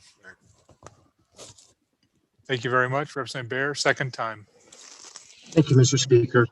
I've heard this debate today and I appreciate all of it. But one of the things that I've heard is that, this is a political issue that's been politicized at the federal level. And therefore, I think that we have to fight it tooth and nail every step of the way. And if this is an opportunity for us to do so, I believe this body must rise and fight for the lifeblood that has made this state so great in the last 30 years or so, that has made our schools so well funded, so well supported. We have great schools, we have great educators, and they're well funded because of this coal, as well as many other things that make this a great state. And so I rise in support of the amendment, but I also want to mention that I do appreciate what this body has done in the past, fighting this fight. But I just would ask that this body not quit now. Thank you. Thank you very much. Chairman Nicholas, for your second time. Thank you, Mr. Speaker. And ladies and gentlemen, I'm running through the statutes here. And the first thing I come across on the page, it's statute 37-2-101. It says in case law quite clearly that the commission may not meddle in private sector affairs. What we are doing by this is suggesting that they need to meddle in private sector affairs because we want them to. And we want them to, and so we're going to manipulate their salaries and their ability to function in order so that they manipulate and do manipulate the private affairs of coal companies. So the Public Service Commission has 2 functions. Number 1, it sets rates. So it's a, it does a hearing. Basically, it conducts contested cases on those rates when people object to them. So it sets rates, and they do that also conducts hearings, it takes testimony. And then based upon the rate of return and what reasonable rates of return are for those companies, it sets those rates. And then it does contested cases hearings for those who object to those rates. So that's two functions that they do. It can't establish policy, and it can't enforce policy that are political in nature, like we're asking it to do it. It just can't do it. So we're asking it to do something that does not have the authority to do it. We're asking it to intermeddle in the private affairs. Now, the consumer protection advocacy component, which is basically underneath the Public Service Commission, it sits alone on its own, and it goes and fights for the public, and it fights to keep our rates lower. We probably could direct them to fight to keep coal power plants open on the basis that we believe that that's cost effective to the ratepayers. That's a different thing. That's how you argue in front of the Public Service Commission.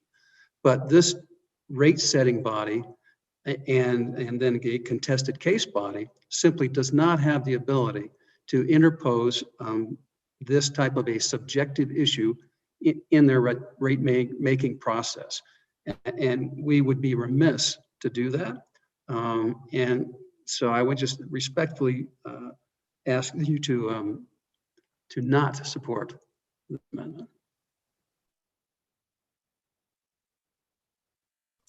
Thank you very much. Any other members for their second time? We are on second time for second reading of number 2 to House Bill 30. Any other members for their second time? Representative Sweeney, I don't have you for a first time. I didn't have you for a first time, so I'm not going to accept any testimony from you. Any other member for their second time? Mr. Speaker, I thought I did talk for the first time. I think that's the previous amendment. I think we're running our amendments together.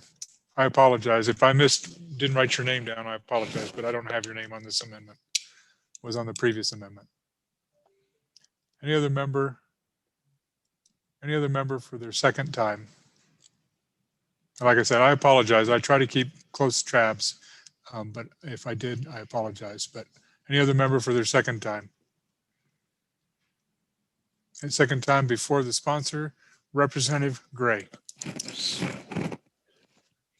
Thank you, Mr. Speaker. So responding to those points, appreciate the debate. It is legal. I want to lay this out why I think it's legal. In that conversation with the current commissioner, former chief counsel, as of today, the current commissioner, he said, look, I asked, because the media doesn't report on this. They talk about the IRP a lot. What is the actual process to have this happen? And it's important for us to, as a body, understand that, because if we're going to stop it and talk about how we can combat it, we need to understand that. He said it's a motion for an equipment change. Well, if there's a motion for an equipment change, we can have a motion to have a moratorium on that motion. And they've already said, and this was in our conversation as well, that it's not only a low cost determination current statute, and we should probably make this clear, but they've already said they interpret current statute this way, allows them to make a decision and to consider in their equipment changes reliability.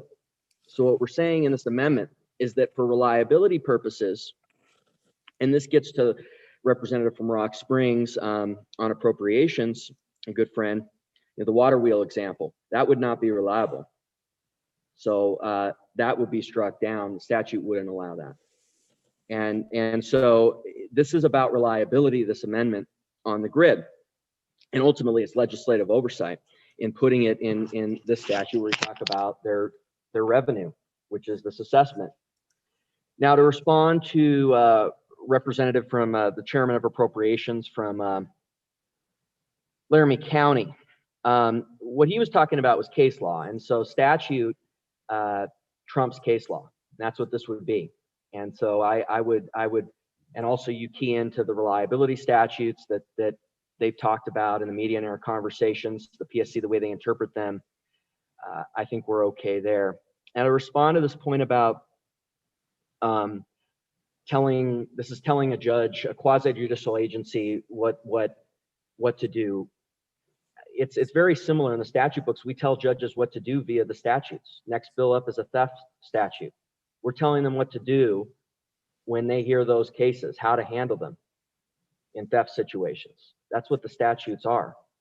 We're telling them, which they've already interpreted they have the ability to do, to consider reliability. We're telling them that we are finding in the legislature that for the sake of reliability, which they're already allowed to make a decision in that way, considering that they're going to have a moratorium. They're going to have this motion in place that they want to access this increase in revenue.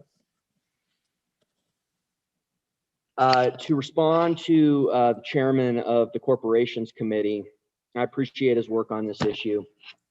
I do think a date would be appropriate, and I want to work with him as the process continues to try to work on that. And I agree that we can work on that and I want to do that. I want to work on that. And now in terms of this choice, I mean, the way I see it, one person's choice is another person's legislative oversight. Okay. And so I see this as legislative oversight.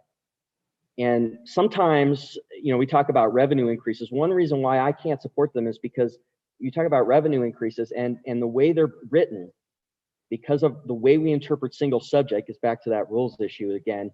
We don't put any strings on the agencies when we do a lot of these revenue increases. Now, there's other reasons why I probably wouldn't support them, but that's one reason is that, and so I see this as legislative oversight and good legislating, rather than just having a bill saying, okay, we're just gonna increase the amount of tax revenue they can bring in. Here we're putting some strings and some legislative oversight, and I think it's appropriate, and I think it's good. Now, on this issue of the free market, I do want to talk a little about this because you talk about decades upon decades of governmental policy, the subsidies for renewables, wind, solar, the renewable portfolio standards to the states to the west of us. There's nothing to do with free markets. So they have tipped government towards the other end for decades. And so we have a choice at this point because it's not a free market anymore. It's not. And so we have a choice here. Are we going to stand up and say, one, we're going to have our own portfolio standard? They tell us we can't have the opposite. We can't have a fossil fuel standard. That's another issue. And it's fascinating, that dichotomy. And are we going to say, look, this is a utility, and that's the other thing. This is a utility. It's a government-created monopoly by definition. That's what a utility is. It's not a free market in that way as well. And we're going to say, look, in our opinion, they've moved the scale so far in the other direction, and there's a reliability concern here, and their projections have problems as well. And we're going to put some strings, some legislative oversight on the decisions of the commission pursuant to what they've already admitted in statute they're allowed to do, which is consider reliability.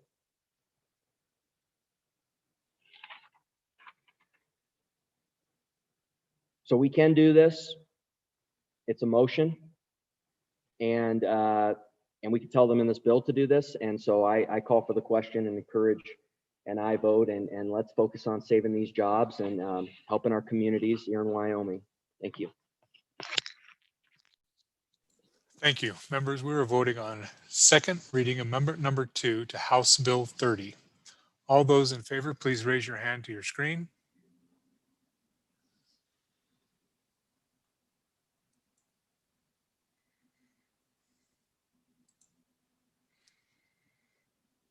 All those opposed?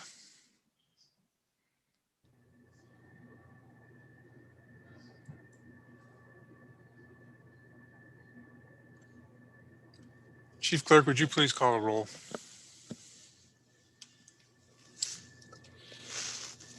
Andrew? Andrew? Aye. Baker? Aye. Banks? Aye. Bear? Aye. Blackburn? Aye. Brown? No. Burkhart? No. Burt? Aye. Clausen? No.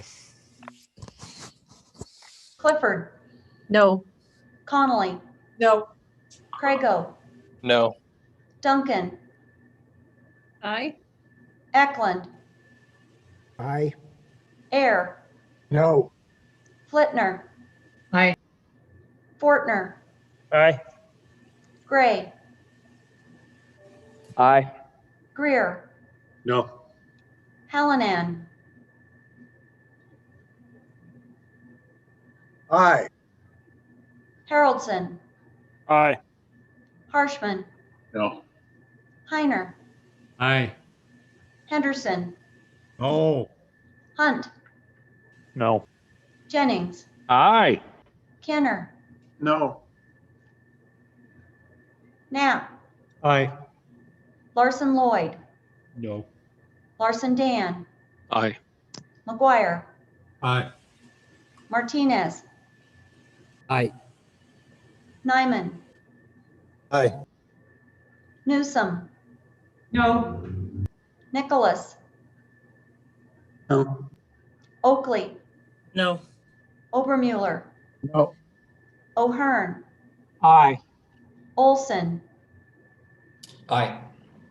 Ottman, Aye. Paxton, No. Provenza, No. Roscoe, No. Schwartz, No. Sherwood, No. Simpson, No. Summers, No. Stith, Aye. Stivar, Aye. Sweeney, No. Walters, No. Washit, Aye. Western, No. Wharf, Aye. Williams, Aye. Wilson, No. Winter, Aye. Yin, No. Zwanitzer. Aye. Mr. Speaker, No. closing vote. Are there any changes? Closing vote. Vote is closed. 30 aye, 30 no. The amendment has failed on a tie vote. House Bill 30 having been read 2 separate times, the question is, shall the bill be read a third time? Hearing no objection is so ordered. Next bill for our consideration is House Bill 35. House Bill 35, sponsored by Judiciary, Theft Statute Amendment, an act relating to crimes and offenses. Thank you. We have an amendment. Representative Stith. Mr. Speaker, thank you very much. And folks, I so appreciate your willingness to spend a couple of minutes talking about this issue again.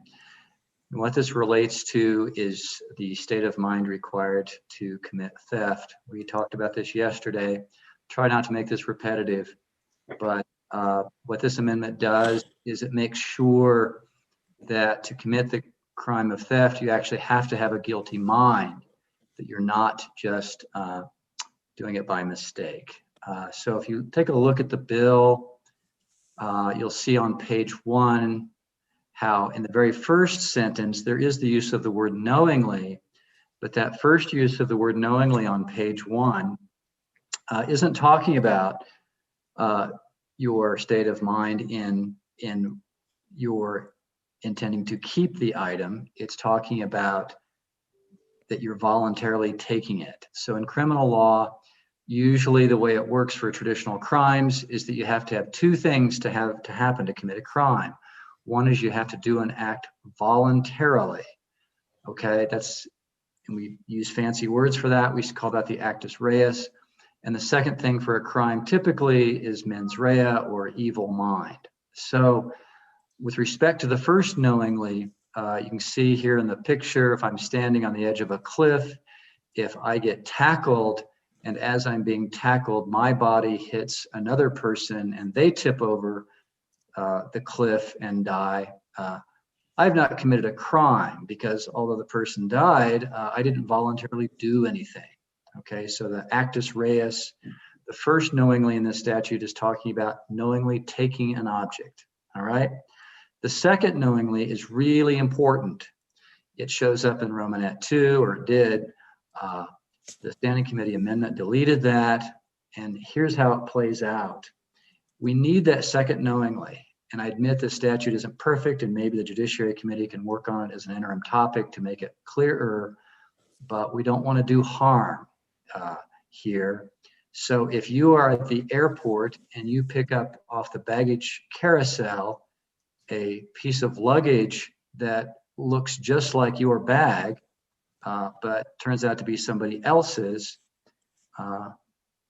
if we leave the Standing Committee amendment in, then you've committed potentially a felony just by picking up the wrong bag by mistake.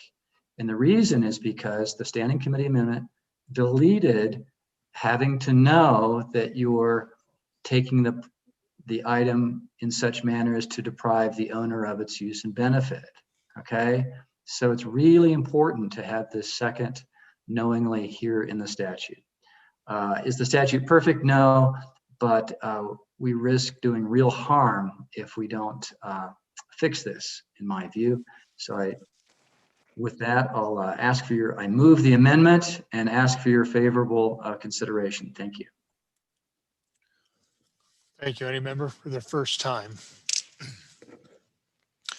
Any member for their first time?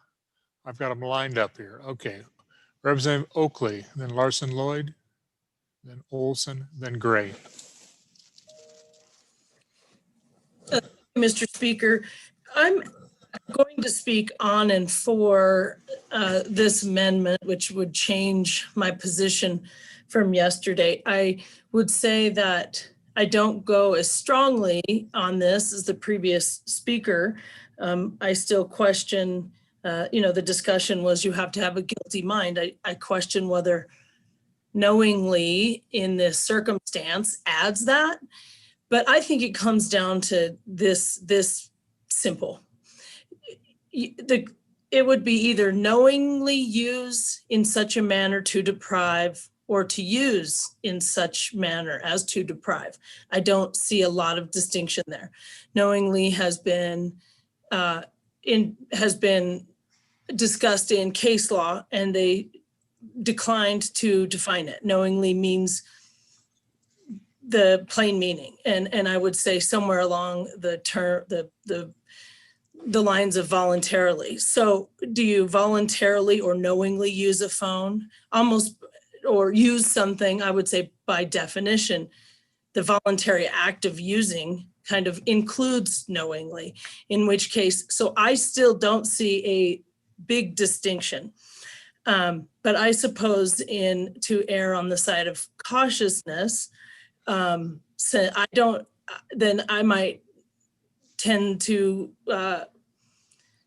stick with the original and the way the previous speaker would like to see it. I don't think there's any harm in having knowingly. Again, I fail to see that it would change the criminality, so that if we didn't pass this, that we've made a big error, that now somebody could be guilty of crime without a guilty mind. I don't agree with that. But again, erring on the side of caution, I think at this juncture, leaving knowingly in there would probably be the appropriate action. Thank you. Thank you very much. Representative Larson Lloyd, and then Chairman Olson. Thank you, Mr. Chairman. And just a question to the legal minds as I read that subparagraph A, and then how Romanent II ties into it. Romanent II without the knowingly, the argument has been then contained under the knowingly in A. And what I heard my fellow appropriations committee member say is that in A, that just pertains to taking, that you knowingly take. But then the language says that he takes, obtains, procures, but then it has language that says he retains and exercises control over. And to me, in my limited Lander English understanding of words, would think that goes past just taking. And so if it does, then I think, could we not get by without the second knowingly that you're trying to put back in? If it doesn't, then I get it. But if you could just help me with that, I'd appreciate it. Thank you very much. I have Chairman Olson, then Representative Gray, and Representative Craigo. Yeah, thank you, Mr. Chairman. You know, when I brought the standing committee amendment, I was, on and for it, but honestly told you could probably go either way. I'll remain on and against removing the standing committee amendment for consistency purposes and hopefully to not confuse you, because I don't think it is so confusing that I would have to change my position now, one reading later. I want to be very clear that when we remove the second knowingly, we do not remove a mental state for the taking of somebody else's property. So the notion that as the statute passed out the way that you had passed it on the last reading, the notion that you would take somebody's luggage by accident and be charged with a theft is just false. Number one, there's prosecutorial discretion. And I don't think most prosecutors would exercise that type of discretion. Number two, the statute still reads, a person is guilty of theft if he knowingly takes, and it's more than that. Finish reading it. So he knowingly takes the luggage. Keep going down to line 14, of another person without authorization. So that alone right there tells you that if you took the luggage of somebody else and you did that knowingly and you did it without the authorization,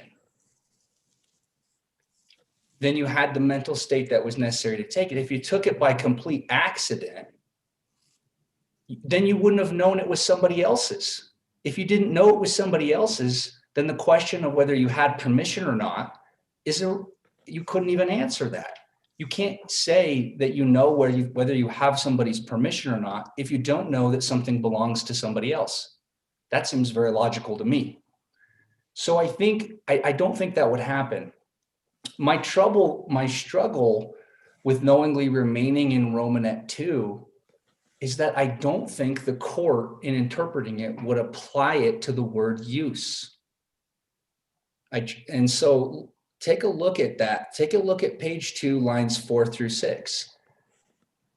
This knowingly uses, and as the good prosecutor from the center of the state pointed out, that's illogical. It doesn't make sense because you can't knowingly use something. Use is an action. It happens or it doesn't. It's the second part of that Romanet that is so critical. Knowingly uses in such a manner as to deprive the other person of its use or benefit. That is where the danger comes in keeping the extra knowingly, at least from my reading of it, because the court in interpreting it wouldn't say, okay, you knowingly took it and you knowingly used it. That's not what it's interested in figuring out. It's interested in figuring out if you knowingly took it and then you used it knowing that you would deprive somebody else of their use or benefit. I think that's a very, very difficult standard to prove. The good attorney from Sweetwater County, I think, believes that as well. And it's really, the question is not whether people are going to be prosecuted for theft or not. The or solves that problem. It was pretty absurd before. The question is, how high do you want the burden or standard to be? Bad guys aren't going to get away if you delete knowingly, and more bad guys aren't going to end up in jail if you keep knowingly necessarily, but you're going to change the standard.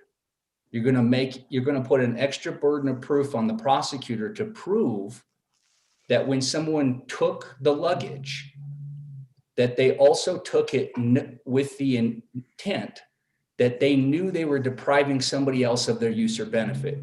So I took it knowing that you couldn't continue to carry your clothes in it and get on the plane. Or the phone is the example I like to use, because if you if you knowingly picked up somebody else's phone because you knew it wasn't yours and you didn't have the authorization to have it. That's check one. Check two, now I've got to deprive you of your ability to use it. So how do I do that? I know that you for a fact don't have a landline, and the prosecutor has to prove that the person who took it knew that the person didn't have a landline or any other phone or any other ability to carry out the use or benefit of whatever it was they were trying to make, a phone call.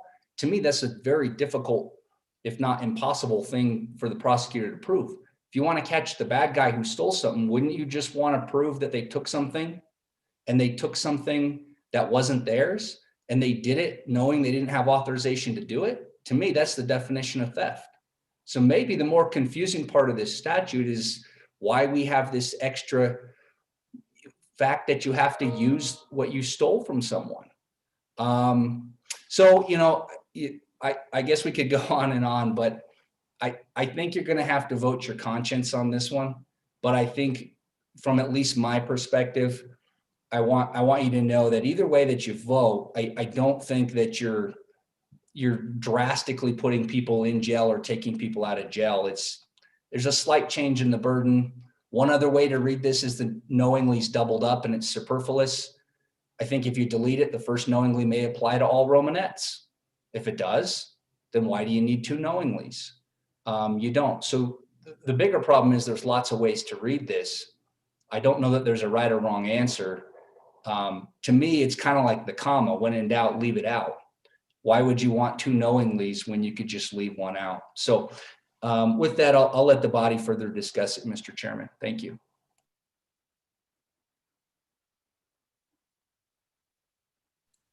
Thank you, Representative Gray.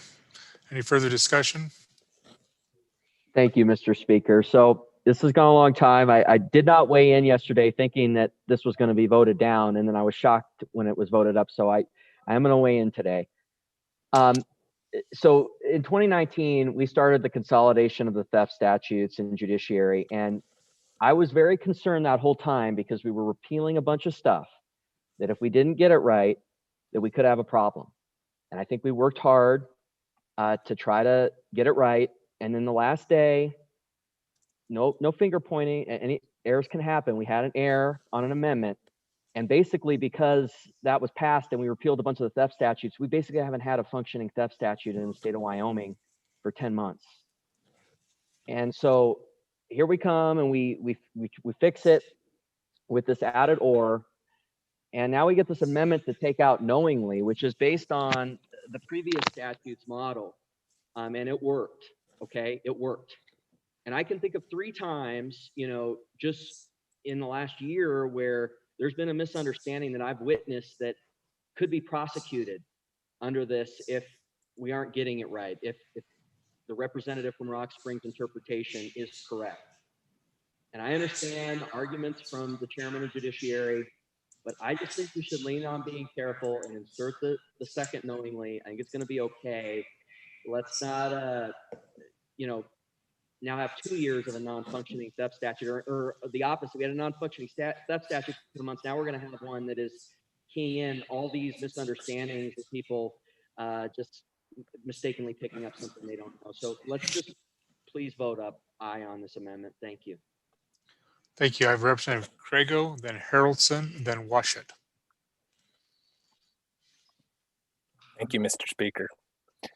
I rise on and against the amendment, and I'll keep it very brief. I believe the second knowingly is redundant. I feel that the knowingly in line 11 applies to all the subparts that follow thereafter, 2 of which aren't shown on the bill. There's 2 additional ones. And it gets a little more complicated in that. Like I said, I'll try to keep it brief, but part 2, the one we're talking about, is the receive and conceal part of the statute, which was previously in Wyoming statute. It had its own section. And if you go back up to subpart A, there's actually part of the receive and conceal elements contained within there, and it has its own knowingly provision within that. And so I believe that also applies to subpart 2. And I would follow up with what the chairman said, which is that you can't not knowingly use, receive, or conceal, that it's assumed. If you're doing those things, you're doing it knowingly. And finally, I would note that the committee amendment to remove knowingly essentially takes the receive and conceal part of the statute, subpart 2, back to what the old receive and conceal statute stated, and it mirrors the elements contained in there more closely. And with that, I would ask for that the amendment be defeated. Thank you, Mr. Speaker. Thank you very much. Representative Haraldson, you'd had your hand up. Did you want to testify to this? Thank you, Mr. Speaker. Yeah, if I Please could just, proceed. thank you. Obviously, last year there was a complete rehashing of this statute, and I'm looking here. There's like 10 amendments that time, and obviously an or got left out. I feel like some of the best minds, obviously way better than my mind in this realm, was working on this bill, and there was a slight mistake, and I do believe that if we're not careful, we might make another slight mistake that could cause a lot of issues. So I just think we need to be careful. And I think that going back to what the committee who did the full remodel of this, what they did, I think it would be a good idea. So thank you guys very much. Representative Washut, as the sole surviving member of the 65th Judiciary Committee, could you enlighten us at all?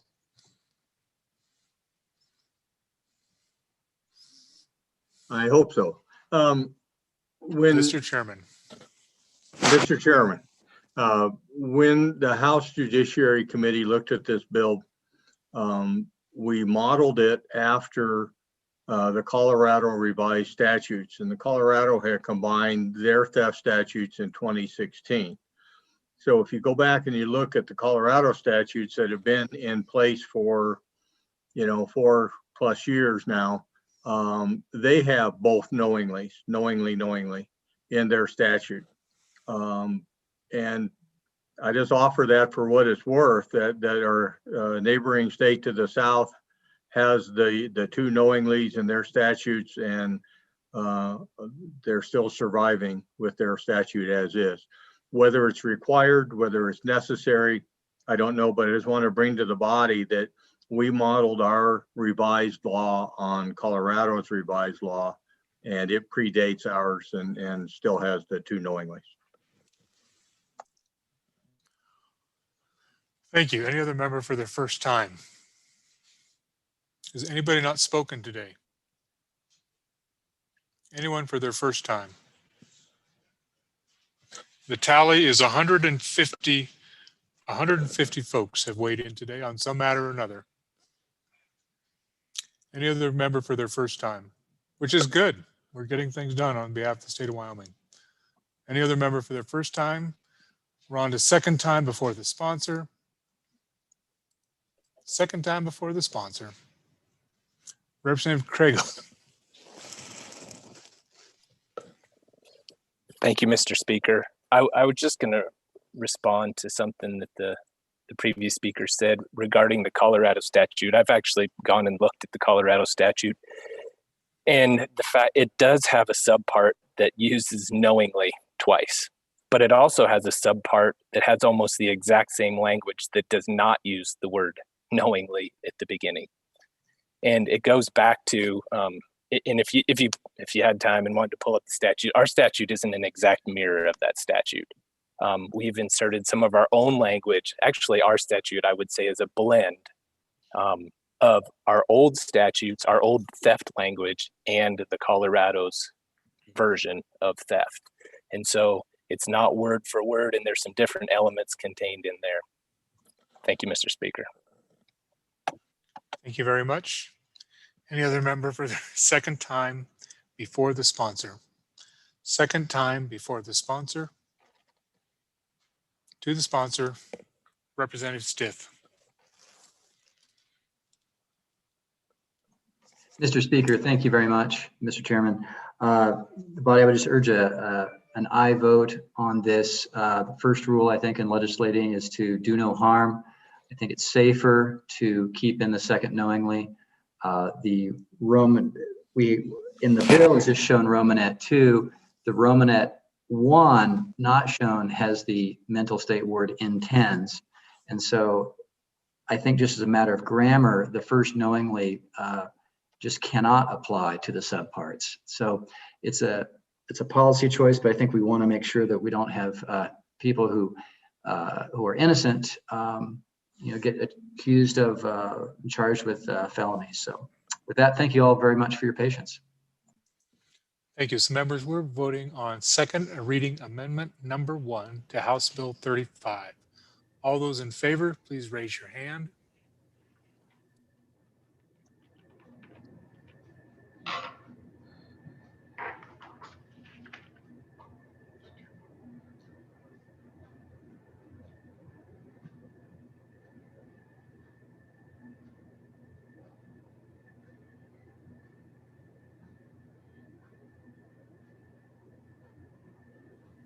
Mr. Speaker, your mic is off.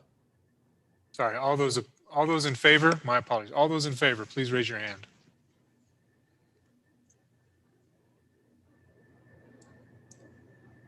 Thank you. All those opposed?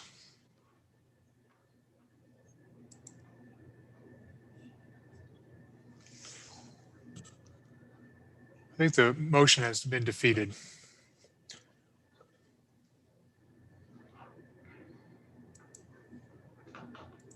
House Bill 35, having been read 2 separate times, the question is, shall the bill be read a 3rd time? Hearing no objection is so ordered. Next bill for consideration is House Bill 53. House Bill 53, sponsored by Agriculture, State and Public Land and Water Resources, Invasive Plant Species, and Act relating to agriculture. The best thing you could tell me, Chief Clerk, is there's no amendments to this bill. None. Thank you. House Bill 53, having been read 2 separate times, the question is, shall the bill be read a 3rd time? Hearing no objection is so ordered. All right, members, thank you very much for your good hard work. 152 we got to today, so well done. The next order of business, Chief Clerk, are there any messages from the Senate? No, sir, we read them all. Mr. Majority Floor Leader. Mr. Speaker, thank you. And I was going to consider accelerating some bills, but our debate was too good, and so I think not. So, Mr. Speaker, I move that the House adjourn until 10 a.m. on the first day of February 2021. Thank you very much, Mr. Majority Floor Leader. Committee announcements. Chairman Greer. Thank you, Mr. Speaker. Mr. Speaker, your committee number 9, Minerals, Business and Economic Development, will meet via Zoom on Monday, February 1st, 2021 at 8 a.m. The link has been sent out, posted on the legislative website. We shall consider the following bills in this order: Senate File 42, Senate File 41, Senate File 43. Thank you, Mr. Speaker. Thank you, Chairman Greer. Chairman Wilson. Thank you, Mr. Speaker. Your committee number 10, Labor, Health and Social Services, will meet by Zoom Monday morning at 8 o'clock to consider actually 2 bills. I only have one posted so far, Senate File 54, Health Exchange, but we will probably add at least some testimony on Senate File 53, Ground Ambulance. Thank you, Mr. Speaker. So Chairman Wilson, we have not received that bill, even though it has been referred. So if you have another bill in your cadre, you could put that up, or you don't. Sadly, Mr. Speaker, I do not. So okay. I guess we'll be stuck with Senate File 54. Thank you very much. Let's see, I think I've got one more morning meeting. That's Chairman Olson. Well, Mr. Chairman, I guess I was too slow to the gun for the motion that the good majority floor leader made, but I guess I was trying to see if you were going to read some more of those Senate bills in and refer them to committee, but now. Yeah, thank you. So that's what I affirmed with the chief clerk. We have that where they're not in our possession. So I can't read any more in. We received the notice, but they have not been engrossed and sent to our body so we can read them in. So then I cannot, I have a meeting to notice, but I have no bill to. So Right, so you can either cancel your meeting or you can take up a bill you may have in your drawer. Okay, all right, thank you. Thank Mr. you, Chairman. my apologies. That's okay. We had hoped for more bills, I can assure you. Chairman Zwanitzer. Thank you, Mr. Speaker. Your committee number 7, Corporations, Elections, and Political Subdivisions, will meet by Zoom on Monday to hear the following 4 bills. Senate File 29, Revised Uniform Law and Notarial Acts. Senate File 14, Credit for Reinsurance. Senate File 18, Universal Occupational Licensure. And Senate File 16, Net Metering Systems. Thank you very much. Chairman Paxton. Chairman Paxton, you're still on mute. Thank you, Mr. Speaker. Your committee number 4, Education, will meet upon noon recess Monday, February 1st to consider one bill, Senate File 57. Thank you very much. Chairman Eklund.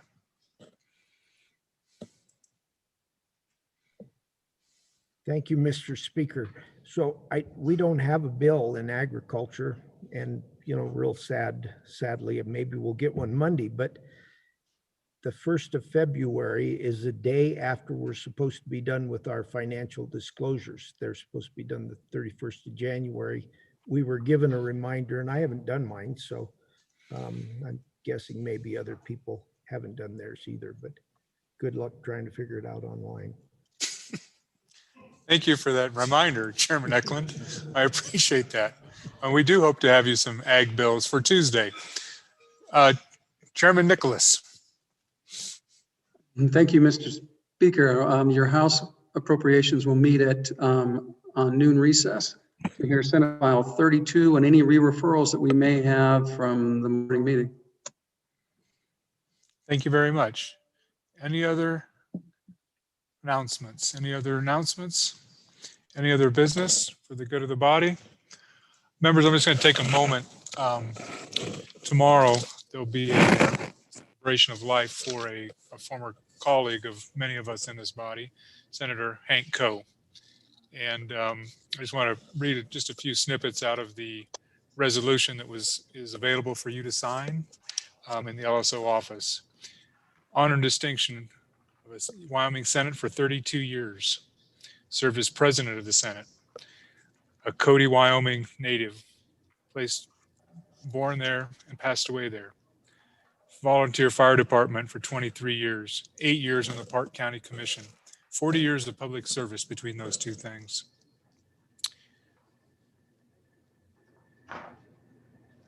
Was an advocate for higher education, school quality, safety, accountability, and chaired the Education Committee for 18 years. His record and accomplishments go beyond education, promoting economy, tourism, travel, and commercial air service. He worked with many dozens of House and Senate members and 5 Wyoming governors, a leader in every organization he served, courteous, kind public servant. So therefore be it resolved by the state of Wyoming legislature that we express our profound sense of loss created by the sudden passing of our beloved friend and leader, and extend our sympathies to the family of our fellow legislator and dedicated public servant. Further, that we let them know of our sentiments. So members, you're welcome.